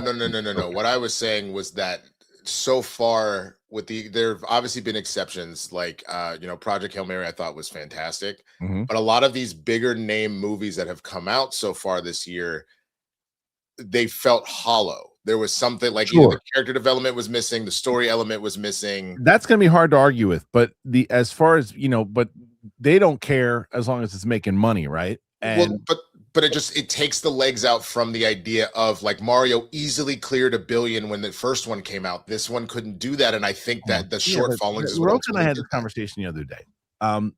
Mario's still going to get close to $1 billion. That's still a win, it's like 300 or less than whatever it made. I think the first one was 1.3, 1 point whatever. So this it made 1.3. Let me see where it's at right now. It's almost at it's like 925. It's at 942. It's going to hit $1 billion. It's going to be a little bit short. So it's still between that, Devil Wears Prada, Michael.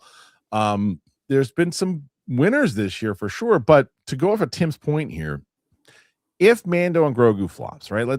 At the very flopping is going to having a big loss is going to be hard for this movie. A big loss because it didn't cost a lot of money. It cost 160 in general. In its opening weekend domestically, it's going to make close to 80. We'll say 85 million, right? In its opening weekend. Overseas, it should probably do. Grogu will probably bring in some overseas money too. So let's say for opening weekend, it makes, I don't know, 210 million. Okay. Right. And let's say in week 2, it does 120. Okay. So right then you're close to 320. And the numbers start to come down from there. So let's say you top out at 375, 400, which is not great. It's not a bomb. It's just not great. And you're probably 170, you're probably just about break even. So it's not going to flop, but it could be disappointing for sure. A flop means that it's got to what's He-Man's tracking at $20 million. It's not good. That could be a flop, unfortunately. And I feel like I'm going to like that movie better than I like this movie. But so the thing I agree with you is that the pressure will definitely be on Star Wars Starfighter. But to be honest, it's on Starfighter even if this movie does well, because it's the first movie. It's the first real movie to come out since in the theater since first movie to come out since Starfighter, because this isn't a real movie. This is a television show. Right. And so Doomsday to deliver, that's already, they needed to for Marvel stake. So a lot of that's true, but it's not basically because Mando and Grogu if it doesn't do well. Yeah. And I guess my other thing is what I was saying about that, about if you're missing the key elements to make a complete movie like that, to really make people want to go back. I'm also looking about how where we're at so far in the box office is very top heavy already. There's 4 to 5 movies that are sitting at around 500 and higher, and then everything else steep drop off. And to be almost halfway through the year, and that's the case. I know you start slow with January and February, but this time last year we were still even though Sinners only hit about 375, we were talking about how this movie that was maybe supposed to make 100 did triple that. So and was one of the front runners to win won an all those Oscars. The lead actor won an Oscar. So there's a time that you can kind of balance that out. All right, Ron, Can a cult classic like The Warriors truly be remade, redone? It became a classic over time, not instantly. Warriors, come out and play.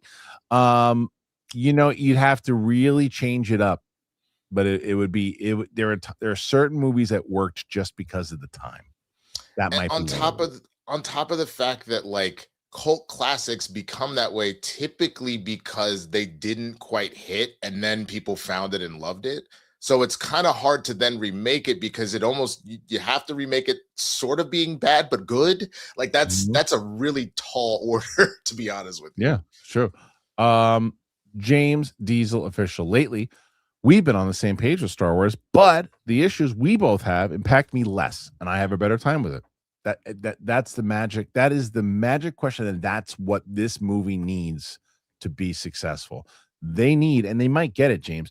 They need more people like you to say, I don't care. It's like I'm not going to get this stuff that I just want to go watch Star Wars in the theater. Yeah, great. I had some popcorn and then had some fun. Bum they're not making Wagyu, but I'm fine eating a Whopper, long as it's not trash. It's not a. That's the thing. It is not a bad like trash movie. I didn't watch my. Right. Oh my god, I was bored sometimes. I'm not gonna lie, I was bored a couple times, but it's not like I wasn't like this is terrible. Never once. Never once. And that was the reason I keep bringing up Galaxy and Michael is that was Yeah, the same thing. I didn't think they were bad movies, but I thought what would have made them great was missing. you're right. So like Yeah. they were I had fun, but I don't need to rush back and see it again. Same. Mike Joyce. Roxy said yesterday that her boyfriend thought Baby Yoda referred to a young Yoda. That doesn't bode well for the box office, and regular people don't know about these characters. Yes and no. Yes and no. Again, like I said, when I was walking out of that theater and I heard that kid going, "Oh man, it was so much great. I want to go back and see it again." It doesn't matter if Roxy's boyfriend, who's in his 30s, or doesn't know who it is. That's not who they're going for with this movie. Mhm. So, and again, the movie cost 100. This is the benefit of this movie costing $160 million. If it costs $300 million, well, then you better hope that her boyfriend knows who it is. You better hope that most people know who it is going into it. But at 160, you're aiming towards a particular audience. You're like, if the old farts don't get it and they don't care about it, who cares? As long as the kids go and see it. That's what I say all the time. If you can get the kids in the theater, that's it. They're going for the kids with Grogu. That was very evident watching this. Yeah. Tim, also in the space opera sci-fi scene, it seems that Dune is what's hot now and not Star Wars. Have a great weekend, y'all. So again, yes and no. Yes, with the generation that is looking for what I'm looking for in Star Wars, you're not getting that in this version of Lucasfilm. You're getting that in Dune. But clearly, from a lot of comments, not everybody wants that out of Star Wars. Not everybody loves Andor. To me, that's what I want out of Star Wars. But that's not what a lot of people. Some people find Andor boring or too involved. That's what Dune is also. So I don't know. Winston, what do you think? Yeah, I because Dune is very involved because they're also insanely long. You know what I mean? Like Mhm. they're getting longer by the movie. So I don't necessarily know about that. And because it is a more attuned, it feels like to adults versus again, Star Wars has an element to bring kids in. That's the other thing that I think will kind of Yes. handicap it a little bit. Agreed. Crap and shits. Christian, I know you're meeting up with Campion for his meetup in New York. I'm going to the Columbus, Ohio stop. After seeing Mando and Grogu, do you think Campion is going to regret seeing 4 times in a row? No, because John and I are not always on the same page with these things too. I could see John coming out going, I quite enjoyed it. I could see him saying this and just having a fun time. I could see him on the page with everybody going, it was maybe not exactly what I thought, but I had a lot of fun with it. I could Mhm. see him saying that. And if he does, I could see him watching it 4 times and enjoying it. Because when he likes something, he's like Roque. He can see movies like 8 times in a row in a theater. And I can't do that in general. It's like, well, I'm good once or twice, maybe depending on the movie. But so no, he might really enjoy it. So no, I don't think he'll regret it because we don't always line up for sure. Did he see the movie? Did he see it? Last night someone said, but you Mhm. could, but I'm not sure. Someone said he did say that. And I was like, I don't know if he saw it, but if he goes, and then I'm not gonna be watching the movie. I don't know. I hope I don't want people to because I know that what he does is he goes, he sees the movies with everybody, and they go and they rent out the theater and they have fun and they watch it. I will not be watching it again. I might stop by after work and come by and see if I can go to the meet and greet, say hi to people and say hi to John and stuff too, if I can make it over there. But yeah, I'm not going to be. I hope that people aren't saying that I'm going to be in the theater, because I will not. So let's see. Next one after that, Alex. By the way, haven't been able to check in for a couple of weeks. Did I miss the crowdfunding of the show? What's going on? Thank you for asking. No, that was one of the things I had on the conversation. I had a great conversation today, where it's like, I'm talking to basically what we're doing. I guess I can be upfront with it now too, is that we're just trying to figure out what's the best time to launch the Kickstarter. That's where we're at, and we're trying to find out the best time to do it and when we're going to do it. And then I'll have information of when that launch date will be, because we need enough time for the leeway to do it. So there you go. No, you did not miss it. Okay. Next one. After that, we got our good friend Ray. Ray who? Dominguez. Question: are parents going to be happy taking their kids to see this movie, or are they going to be angry if they spend all that money on Disney Plus? Should I sell off some of my Disney and buy back after the price dips? No, I mean, look, I think that if you take if I thought about this as well. My kids just don't care about Star Wars. My oldest used to, but she's 14 now. She doesn't give a shit about it. She was these horror movies. She doesn't care about it. Wow. Yeah, she doesn't care about this stuff anymore. But my little one just I could never try to get her into it. She doesn't care. Yeah, she likes The Sopranos. Jesus Christ. No, it's not her. She was watching the new animated Netflix movie that came out. She likes animated movies still. Okay. It's just that Star Wars just isn't her thing. We watched the first one a while ago, and she was just. I told her, tried watching Jurassic Park with her. Did I tell you this? Like, tried watching Jurassic Park. No. We tried watching. She wanted to watch it. The second she found out that the dinosaur ate the goat, she was out. She cried and she didn't want to watch it ever again. I don't think I've ever seen her like she obviously is a child. I've seen it in the sense of like she can be shy at times with people, but because I've seen enough and heard enough stories of her being this mobster, I forget sometimes that like the idea of a goat being eaten, she'd be like, no, you don't mess with animals with her. She loves animals. So that part of it, but anyway, but that being said, if let's say that my little one loved Star Wars, I would absolutely take her to see this. I would absolutely take her to see this, and I would afterwards go, I would be just like that dad that was there last night at that screening, saying, "Well, what'd you think? What'd you think?" Because that's the thing that gets you excited when you take the kids to theater. It's less about what you're thinking about it, and less about like, oh my.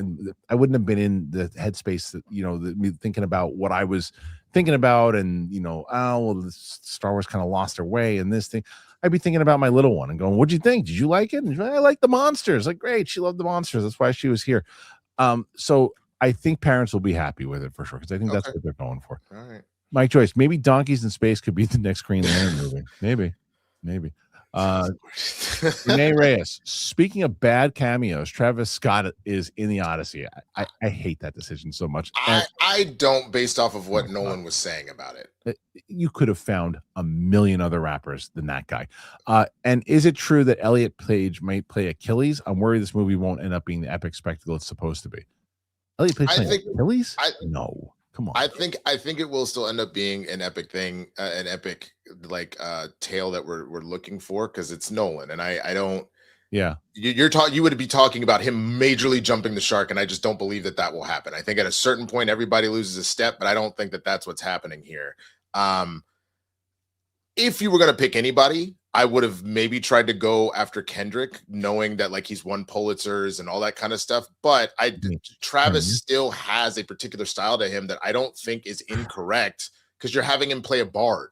So like I don't. Right. I mean, we'll see. Look, like the one thing that I can't. There's a lot of stuff I don't like the Travis Scott stuff. I think I gotta say. I mean, look, Elliot Page is not right for Achilles. I don't think so either. That would be an interesting choice. At all. But I don't know if that's the case. I got to see it, and I don't doubt Nolan. So let's see. Go Pal. Wasn't it Ronda's terrible former coach who made her stand and punch when she is bad at it, while she can submit everyone in 14 seconds with an armbar? So yeah, look, I mean, if that was the strategy, then that was a very dumb strategy, and I don't know why you'd make that strategy. But it's not as easy to say, "Go, pal." You know what? Let's not strike with her. I'll just get her on the floor. Gina's gonna go, "No, I don't. No, thanks. I'm gonna keep my distance here and kick you in the face when you try to come in." And that's what I think people couldn't figure out beforehand with the angles on Ronda, and Nunes and Holmes figured that out. Gina's in the same mold as them, to where like maybe not in, you don't want to, oh, it's as good as Nunes. And I'm talking about as far as she's a Muay Thai fighter, man. She's gonna find her angles. Right. Go, pal. As long as Jake doesn't make them go 5 rounds to get paid. That's what I'm worried about. That I'm very worried about that. So then they're just kind of taking it easy until I'm worried about him taking them behind the scenes and going, look, take it easy on each other for a little bit, test it out. We want this fight to go at least, like once you guys get into the second, third, go. But like, milk it out a little bit. I could see that happening. I don't say that it did, but I could see that happening. Yeah, that would be frustrating, but I could see it happening too, because at this point, that's the thing. The one thing I will give the Paul brothers, but especially Jake, is they know how to make money. Yeah, totally. The Little Yankee saw your "Is God Is" reaction, Winston. I'm going to skip it in theaters because I got to be able to pause it due to the intense subject matter. It is, like I said, it is going to be in my top 10 for the year. Where it lands, we got to wait till the rest of the movies come out. But the reason, what I specifically said in my out of the theater reaction was just, a trigger warning for people regarding domestic violence, because that's at the center of it. It's about a father who, like, essentially tried to kill his wife and daughters, and then a revenge story like a la Kill Bill with that. So go, pal. Winston, what do you think happened to Nate last week? To Nate? Who are we talking about? No, go, pal. Sometimes go, pal will put in some of the most like the greatest questions in the world when he puts it. Sometimes he'll just feel like, hey, remember that time with the trees? Oh, and Euphoria. Oh, right, there you go. Yeah. Now I see what you're saying. Thank you. I think it was either Luke or PLD that mentioned Euphoria. I mean, he bleeding out again. That's about it. But I do know that a certain supervillain is going to be in the next couple episodes. So we got our buddy Screwface John. Yeah, I need to ask him so many questions. I'm going for Rhonda because Uzi Vert's song "Rhonda" is one of the most motivational songs I ever heard. Yes, come back and win like you Ronda Rousey. Is that? That's a very good song, and I need to know what Screwface. I'm sure he's all over it, but Drake dropped 3 albums last night, so I'm so curious what his thoughts are on all that. 3 albums in one night. Why he dropped 3 albums, and everybody's like, "Who the fuck do you think you are, bro?" Why do you drop 3 albums? Why don't you just wait? I think it's simply from the standpoint of after the ass whooping from the feud a couple years ago. I think he was like, I got to come out with a huge splash, and he dropped 3 albums. I can't believe that was a couple of years ago. It seemed like it was yesterday. Yoshimitsu, Toast and Cole would be a great bond. I don't know Toast and Cole. But yeah, that's the thing. We're going to keep seeing more and more people who bringing up suggestions. I like that. Joey Pedro seeing Obsession this week. Seems like a great year for low budget horror. Anything exciting? I mean, I haven't seen any trailers for it yet. Backrooms is the one that people are talking about. I haven't seen any trailers. Backrooms. I'm waiting for the screening on that one, so that one will be one for sure. Black Fiction 7371. Kristian, are you going to do a reaction to the movie Nightfall with Robert De Niro and Al Pacino? I should. You know what's funny? I'm surprised that no one has made an AI version of that movie yet. I actually am too. That they haven't done that. I'm surprised you haven't. Yeah, but it's like that the poster. We could do a poster for it. I'm surprised. It was like 10 years ago. But also shout out to that. Go that last super chat. That's a dope ass little avatar. The Biggie pose with the I think that's Killmonger because of the gold. Oh, is it? Oh, okay. That's really cool. Yeah. Moises Gutierrez, over or under 200 million opening weekend worldwide for Grogu? Over. You think over too? Yeah, I think it'll do about 100. 4-day weekend, right? 4-day weekend. I think it'll do 100, 110 overall for domestically, and I think it'll probably do worldwide just around 100. So just let me, if not just short of it, but I think I'll go the over. How about you? I'll take the over. The Yeah. 4-day weekend. If it was a 3-day weekend, I could actually see an under, but over. Maybe. That little Yankee thinking Mando's success will rely heavy on his reception. In my opinion, if kids like it, the longest it'll last in the US is a month until Toy Story. I agree. I agree. It's not going to be the first choice for people for sure. Ron H. The One Piece Netflix February 2027 is a new anime of the story currently being told by Toy, but they are doing no fillers or special eps. That's how you get 61 eps. You can that's that. So that almost sounds like what they did with Full Metal Alchemist, though they took a whole different turn with the story. Okay. And then this will give us to be able for people like me who I've known that One Piece has been good for a while. I just can't sit through 1,000+ episodes. I don't have time for that. So this might be the thing that convinces me. Okay. All right. Moving down the line. Let's do it. Jimmy B, what's up, guys? Yo, Winston, every time Oh Father comes on in The Boys, I think it's you. If you can sing, David Diggs better watch his ass. Hey, man, I would love to play like a young David Diggs in something. They do a flashback and it's my ass out there. That would be fun. Yoshimitsu. Screen X ruined Top Gun Maverick. Also D&D. Oh, damn. D&D was such a good movie. Go Pal. Jonathan Sims said Mando was colorless. Yes. Go Pal, but the picture was super colorful. That's also true. Cal's Noir became a YouTube member. Thank you, Cal's. Alan, got to tour the super secret Warner Brothers archive yesterday. I had to sign an NDA. Saw all the Batmobiles. Had to sign an NDA. Saw all the Batmobiles, Pee-wee's bike, Morpheus trench coat, and the original drawing of Scooby-Doo in the gang. That is such a great underrated thing. I had to sign an NDA. Here's everything I saw. That's what kills me. Sign the NDA. It's awesome. Ray, I just wanted to thank you for the honest thoughts. There's a lot of pressure from fans that want Star Wars to finally be back, and that could be so varied from fan to fan. Oh yeah, I saw a couple turds, in the comments. They're just like, of course you hated it. You wanted to hate it. So you just throw those people on. There's another imbecile who goes, careful. They might not let you to other screenings if you do that. And I said, it's not how it works, sheep. On top of the fact that I don't think that they may think that's what they want because we're in the age of influencers and whatnot, but then all of a sudden when people can't trust the word of what's coming out of it, you're in a lot of trouble. It's the truth. All right, let's you don't say anything offensive to people on the thing, and you're just honest about the movie. Be honest about it. That's what it's always been about. That's why they do. There's a reason why most influencers sound the same. It was fun. We had such a good time. It was amazing. They don't want to be critics.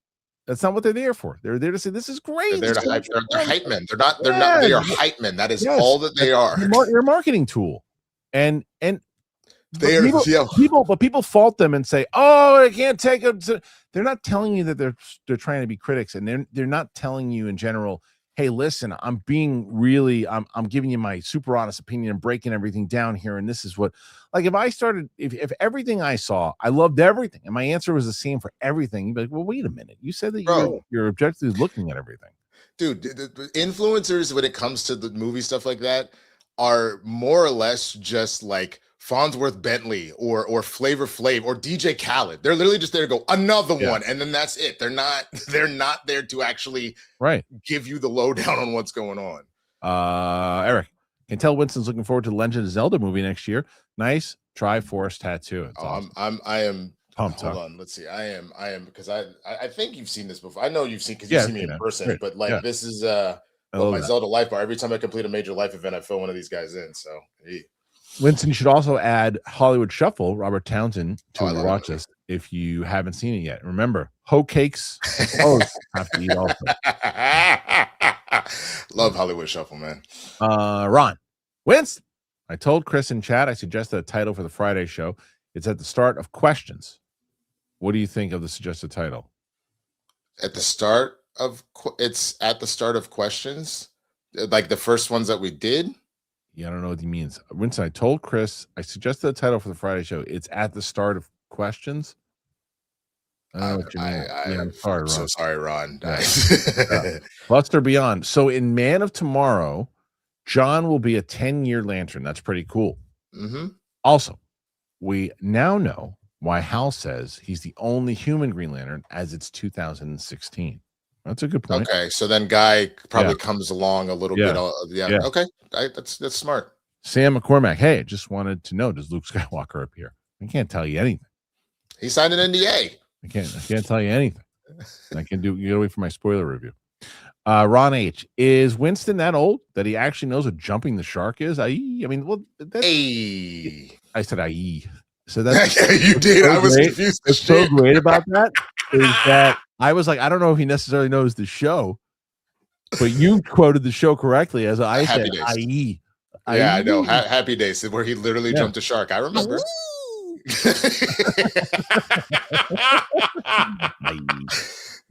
Oh my god. Okay. So Ray, shout out Chris Carr is in the chat. There you go. Hey, mama. She's the best. Looks like either Luke or PLD said it. It was the thrusting into media with the BBC. I see. Connor Mullis, on a serious note, I just got a huge promotion at work and just wanted to give a hug. Thank you to you and the rest of the crew for helping me through hard days work. I love that, Connor. I couldn't have done it without you. You guys are amazing. Connor, you're the best. Connor's congratulations, always making us laughs and telling us what you eating. Good stuff. Congratulations, man, on the job. That's great. Haskell, yo! My niece got her doctorate on Wednesday in child psychology. That's amazing. I couldn't be more proud. We went to Louis in Port Washington, famous place. I got what is it, 24 long shrimp, 2 4-inch long shrimp tacos for $26. Cheeseburger as fries. That sounds good. That sounds wow. I'm starving right now and have a headache, so that's same. Connor Mullis, that thank you also goes to this incredibly community. You're all the best. Look at that. Are you Connor? Are you a part of the Discord? If not, you should be. Gopal, Achilles only went full heel on Troy after his boyfriend got done. So, oh yeah. Okay. Is that okay. My reaction to Iceman is uploading as we speak. I'm just here until it's ready. Fair enough. Hey, that's what's up. Well, then as soon as I get done with therapy, I know what I'm watching. Haskell, the dessert, warm cinnamon apple crisp sounds good. Tacos delicious. Others decent. For that much, which I didn't have to pay for, totally food-togged. Totally food-togged. Food-tog? How many? Who? The little pause at the end is just so good. He just wants to scream. Gopal, it's crazy. Kendrick at the Super Bowl was the one right before Bad Bunny. It seems like there were about 10 years. It does. It absolutely does. You're right. So long ago. Yeah. Gopal, sorry, Screwface John also says Drake dissed so many people on it. I was waiting to see if I caught a stray since he put me in the lawsuit. Did he really put you in the lawsuit? Yes, he did. I will never forget. He's like, I know this bitch ain't fucking trying to sue me, dude. And it because he sued a bunch of people, either rap critics or influencers that were essentially playing not like us. He was like, they're all calling me a pedophile. And then all of a sudden, so nah, dude, get out of here. Sam McCormick. I hope let me know if he does mention the two Screwface. That'd be hilarious. Is Luke in the Mando and Grogu movie? All I want to know, if you don't mind. I can't say anything, man. So first of all, I got the non-spoiler embargo isn't even lifted yet, and I don't want to spoil shit for people. Connor Mullis, guess what I'm eating? I'm gonna pick shrimp Alfredo with extra hot sauce. See, I was gonna guess Alfredo, and I was gonna say maybe like a side of shrimp, but I don't know. If you guess shrimp Alfredo with extra hot sauce, you'd be incorrect. That was good. He psyched me up. That was good. Well done. Good. Well done. Good. KC, goodness, all these screen options near me: Screen X, Dolby Atmos, IMAX, EMX, Monster Screen, Super Ultra Screen. Yeah, there's a lot of ways to see movies. You want people in there. All right, 3 left for now with 75 still, but you still got a chance to do some big numbers if you want to keep Winston going and get him past. I think the World Girls. I don't know yet. Ron H. Friday title, Thrusting is a media with BBC featuring Ebony and Ivory. Yeah, the Ebony and Ivory, that's what it was. Yep. And that's GGMA 4680. Love the Rambo reactions. Look forward to more. Yeah, I think that we're probably good on Rambo for now. We did the first 3, but I mean, I would like to watch 4 and 5 with Winston. It's just like, like I said, it's hard for me to although I told you I got this one guy who was like, it was for Daredevil, and I just couldn't get to him, like timing and everything else too. And they were doing okay, and I couldn't get to it. And the guy's like, if you don't watch the rest of them, you're not being authentic. And I'm like, are you paying my editors, motherfucker? What are you talking about? But I was planning on doing it anyway, and I did it a recent on Saturday. But it was the same thing here. I can't if I can't sustain it, pay the editors. It's a loss of money, bad business to do that. I mean that 1000%. I forget that the internet's not a real place sometimes. I know, because then like you'll have genuine comments like, oh, thank you for that review. I actually wasn't thinking about this movie. Now I will. Or like, man, you crazy. I like that movie. But then the people that come and be like, how dare you not authentically watch all 8 of them at the same time and post them on my timetable, you stupid bitch. But it's like the audacity is like, yeah, you don't take criticism well. I'm like, it's like there's a way to talk to people. If you say, listen, I have a question. I feel like if you did it this particular way, I would like it, or I did this, or why isn't it this, or in my opinion, I like it better when you do that. Sometimes when that's criticism. When you insult somebody and you do that's not criticism. That's just being a dickbag. Yep. All right, let's see. I hope Winston wins. We have tools. We have the talent. Happy Friday. I'll be playing Forza Horizon 6 set Japan all weekend. Love you long. Nice. I'm excited for you, and thank you for the love, my man. Look, he's still got a shot. We got about 15 minutes left. You guys throw in some bangers. He's got a shot to win. Eclipse, if I were to say Project Hail Mary is the best movie to come out this year so far, how far off would you say I was? I wouldn't say you're that far off. I would, because I'd say you're probably in a pocket of people that a big pocket of people that probably agree with you. I don't know. I'm probably in that pocket of people right now. Out of what I've seen in the theater so far. Let me see. I mean, based upon I haven't updated my list. I've been keeping a running list of stuff right now. Based upon where you're at, it is in the category for could be top movie of the year for me. The other 3 movies there right now are Good Luck, Have Fun, Don't Die, the drama, and now Is God Is. Funny, I haven't seen any one of those, so there you go. Okay, so thank you for that. It was a great question. Go Pal. I honestly forgot there was a Rambo 4 or 5. I was really looking forward to watching those with Winston, because I enjoy them both. Yeah. I've only seen 4. I've seen a couple times. 5 I've only seen once or twice. So I was looking forward to seeing them again, but gotta be smart. Ron H, come on, Drake. Drake better than that. Degrassi, man. Remember Degrassi Next Generation. He was in it. Yeah, he was. Drake, the one that was on DeGeneres. That's where it started. Last one for now. Go Pal. Jimmy. Oh, just kidding. Not the last one for now. Jimmy was great. Not even with the tough time. Were you talking about Jimmy Kimmel? I think he's still talking about Drake. Oh, okay. Yeah. And Wheelchair Jimmy. This is the last one for now. Food tech? How me? You? It's basically a Finnish punk song. It's called Kuka Mita Ha. It's about someone doing something appropriate in the sauna. No joke. That's absolutely amazing. You didn't see that coming. No, I did not. Okay. So, all right, Winston. I think there's one more. Gopal put in one more. I see why he brought up Jimmy. Yeah. So Gopal says, I just rewatched Jay and Silent Bob due to Degrassi not that long ago. That was a funny ass episode. I remember that. What was that? So in Degrassi, because obviously Kevin Smith is also Canadian, they did an episode of Degrassi where Jay and Silent Bob go to the high school. Really? Yeah, and the problem is Jay is like hitting on all the high school girls. And like, dude, stop being a fucking creep. So actual Degrassi had Jay and Silent Bob. They had an episode where Jay and Silent Bob show up. Yeah, that is hilarious. I'm gonna watch that. Yeah, no, it's just fun. It's a fun ass episode. What a difference in tone. Seriously, absolutely hilarious. All right, well, look, 81 is a good number. Maybe that's enough to get Winston to the win. We'll find out. This is what I love about the game now. Nobody knows until Sunday. Wait a minute. Kevin Smith, he is from New Jersey. What that I don't understand, because to my knowledge, something of their lore has them as Canadian. Who said he was Canadian? You said he was Canadian? I did. I said it right now, like an idiot. That's not what I meant. If anything, haha, thank you for the super chats. But I just but I thought there was a connect one way or the other, but maybe I'm This is hilarious. Rousey, yeah, that. Yeah, people are saying it on my freaking Punisher. Really, my out of the theater, my immediate reaction. They let me have it. Just came out of doing the double feature, Sheep Detectives. That I've heard was great. Obsession, great movies for completely different reasons. Also, as always, Food tech? How me? You? Got a couple more. Okay, hold on. They're not letting you go yet. They're giving you a shot to win this thing, Winston. Go, pal. Kevin Smith is from New Jersey. Yes. James Wheeler. Good morning, Kristian and Winston. Kristian, did you have kiwis growing up? Roxy said she never had them until she moved to California. I mean, we had them. I never really ate them though. That was my favorite fruit growing up. That and mandarin oranges. Yeah. You know what? The only kiwi thing that I have, and this does not count. This is the stupidest thing ever. My favorite Snapple drink was kiwi strawberry. I mean, those went hard, and so did the Kiwi Strawberry Capri Suns. Those were incredible too. Snapple Kiwi Strawberry was my favorite. Man, does the Snapple still exist? I asked this question recently. I think the answer is yes. Let me see. Does Snapple still exist? I think the answer is yes. Yes, it's being made and sold. I thought so. I saw it recently. I saw it not too long, and I asked that question not too long ago. Okay, let's see.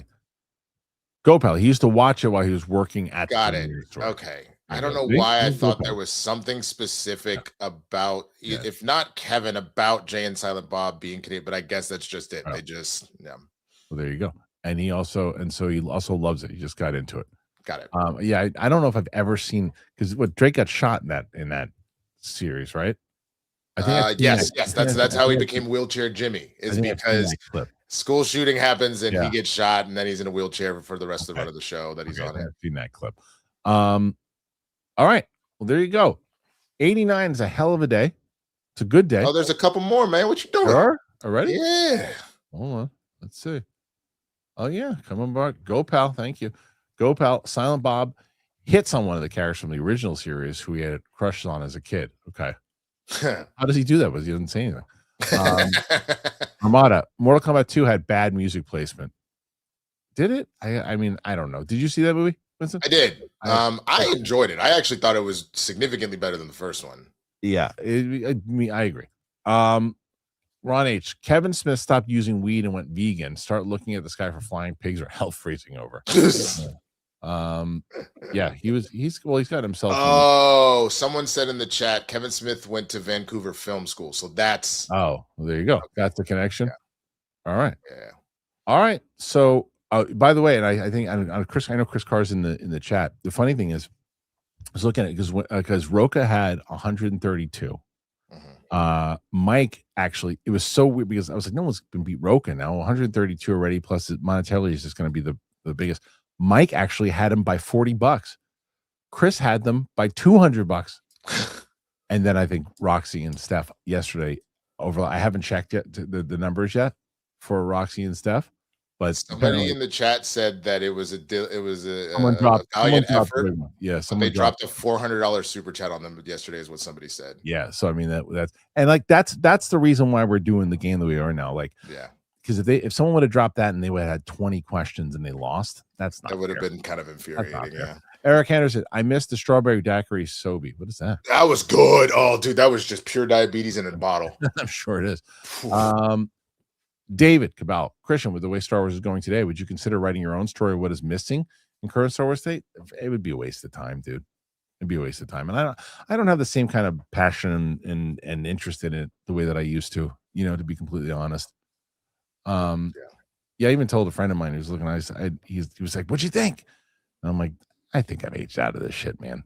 And I just they're not making Star Wars for the stuff that I think I honestly think, because that's the other side of it, if either of your girls were actually into it, you'd probably be more into it. Yeah, definitely. Ron H. Apparently Kevin Smith is back on Dweed. All is good. Good for him. Joshua Gonzalez. Chris said she's never seen the Warriors. Reaction. I get nervous. I've never seen the Warriors. Man, but I just get nervous. It's like, I don't know who's gonna the 80s movies you tried. I was like, who's gonna be clicking on the Warriors? I don't know. So I don't know. All right. So now that's the case with 94. It's a hell of a day, Winston. 95 was. The strawberry Fanta was a problem. I never got into Fanta. Me either. I like the Fanta girls. The Fanta girls, bro. Them commercials, don't you want the Fanta? And I tried it. I said, I don't ever want to do this again. Give me another commercial. Yeah, no. Ron H. If Winston bared more skin, he could get 400. Yeah. No, don't do that. People are gonna start taking off the super chats. Hey man. Nah, I got my Dragon Ball. We good, baby. PLD is kicking over his computer begging. Who are these fucking guys? That doesn't pertain to that at all. You write that? Was that Luke that did that? Who is it? It doesn't pertain to that at all. Luke hit that by accident. It's like it's got to match up. Armada. I'll try to see if is God from Winston's reaction. Yeah, I've heard there's good stuff. I mean, to that point, because I didn't look at what the reviews were already saying, it's at a 97 on Rotten Tomatoes. So like you had enough people that are like, nah, this I bangs. heard it's good. Yoshimitsu, the Warriors reference in John 4 was great. What was the Warrior reference in that one? I don't remember because I haven't seen the Warriors. I just know the Warriors come out and play, but I don't know. Screwface. Kristian, I feel you on Star Wars. I feel the same. I didn't feel that way after Andor. I didn't feel that way after Maul, to be honest. It's just like, I really did feel that way more so when I was walking out and I heard that comment. Like I just looked at that kid. Kid was so happy. And I was like, who the fuck am I? Like if it doesn't, if I don't get my Dune Star Wars, I don't get my Dune Star Wars. It's just the kid's a blast. He wants to go see it in the theater again. He's 11 years old and he's had the time of his life watching whatever he was watching, just flying around baby Grogu, maybe eat a worm. And the kid loved it. Kid loved it. So, that's who they're making Star Wars for, then so be it. Kenneth Colton, favorite, happy 59th birthday to Robert Meyer Burnett. Oh, awesome. To reach out to him. Excuse me. Bless you. Bless you. Ron H. Think we get a John Wick 5 resurrection? I do. I think absolutely. Yeah, There's not walking away from that. Nah, they will. Yoshimitsu. Hello, Boppers, the radio DJ and John Wick. Oh, is that okay? Okay. Crap and shits. One last nerds before the weekend. Yeah, why not? Where is he? Gonna find him. Do we still have it? Oh, do we get rid of it? Oh no, is it gone? Nerds. Did we delete that? I don't know. Oh, maybe he got rid of it. Had to get deleted. There's no room. Make room. Okay, we have to get a. PLD, can you pull a longer clip of the nerds one? Because Luke had one that he's just screaming. If you can find one where he's screaming nerds, it'd be great. Asol, Kristian, any plans to see Obsession this weekend? No plans. You got to remember that the weekends for me, like I want to make sure I get the video. I'm going to get Daredevil up. That will be up tomorrow. The weekend for me is catching up with the family and trying to just kind of detach from all of it and just hang out with them. So I don't do movies in the weekend. That's usually why if I miss a screening, I don't see the movie in the theater. Usually just doesn't happen. Plus, I don't really like a lot of the movie theaters around here. You got to go into the city in order to see the stuff. I mean, that IMAX theater at AMC Lincoln Square is the best. It's the best IMAX theater. Oh, it pisses on any LA IMAX theaters. I mean, I don't like going there because I have to pay all that bullshit for parking. But the Universal one, where they do the 70 millimeter, that one's fantastic. It's good, but this one's the best one. All right, even over the promotional one they have in Playa del Rey. Yeah. Mumra segment idea in Black News Twitter with Winston. Well, you guys spoke pretty loud about how you want us to stick to movie stuff. So I just bent the knee. So we'll just do movie stuff. Don't worry about it. So that's it. 105. Great start. I mean, just the foundation of the number 105. That's solid. We'll see what the money comes out. But people dropping bands on the World Girls, like, this is the Body Shop. That ain't fair. It's like, what you gonna do? What you gonna do? You did good though, man. 105. It's pretty good. Winston, where can they find? You can find me at the Swaggy Blur on all platforms, as was mentioned multiple times during this. I have my own reactions, reviews, all that kind of stuff. Specifically, Is God Is, I put out yesterday. I cannot recommend that movie enough. So check that out. Tuesdays with Roke over on his channel for Spill the Tequila. Most Wednesdays, Blurs in the Hood, myself, Jay Washington, man, which we are going to be doing. For those that are familiar with Matt Thomas, who has become a producer on the show, we're doing the roast of Matt Thomas coming in about a week or so. We had such a good conversation about the Kevin Hart roast that became a thing. So don't miss that. And then obviously back here with Kristian as well. So I want to give PLD didn't see my note, but I'm going to hope that this is right. When it comes to our time codes, we've been putting time codes in the episodes, and that's because of both Sam and MK. Thank you so much for doing that. That's why we have, for people who are like, oh, we need time codes. There's time codes in the show now, and that's also because of Sam and MK. So we appreciate them. You can thank them yourselves. You go to the Discord, they're over there. So join the Discord. Apple Podcasts, Spotify, anywhere podcasts are found. Make sure you go and check that out. The poll, Luke, do we have the poll results for both. We'll give the poll results on who people think so far are going to win while we do this. Gopal, any more blurred breakdowns coming? That's a great question, Gopal. I had kind of stopped because the it wasn't hitting quite as much. But if there is a request for it, if I feel like that's there, then I would bring them back for sure. Luke's checking up the numbers right now. So while he does that, and if there's any other things that are popping up, again, I will announce on Monday who indeed the winner is of the week. And I think it was a pretty successful week and where you guys were doing it. Thanks for all the support. We got a result right now. So there's 958 votes. And I guess this is over the overall. And right now, Gina's actually in the lead at 60%. So it's changed. People called me crazy at first. Now they're coming around. So thank you. Make sure we'll be talking about the fight on Monday, myself and Roka. What are you gas? There were two more at the end, and the last one is ridiculous. All right, hold on. Let me bring you back up more. Hold on. Ron H. He'll always look like a Jackson. R.I.P. Donald Gibb. He's so good. Nerds too. He said this awesome thought. What if CAT really spelled dog? Whoa, mind blown. He was a blood sport, man. So good in blood sport. Dude was dropping money on rocks and stuff like Deshaun Watson, expecting a happy ending. What is that from? Is that the guy who was having the affair? That was the massage asshole that was the quarterback for the Texans that ended up in Cleveland and all that shit. Oh my God. Jesus Christ. Pretty great. I love Snatch.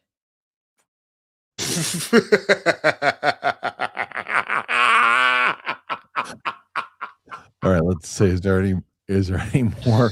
That's it for now. So thank you guys for being here. Really appreciate it. And what a week. We'll be back on Monday.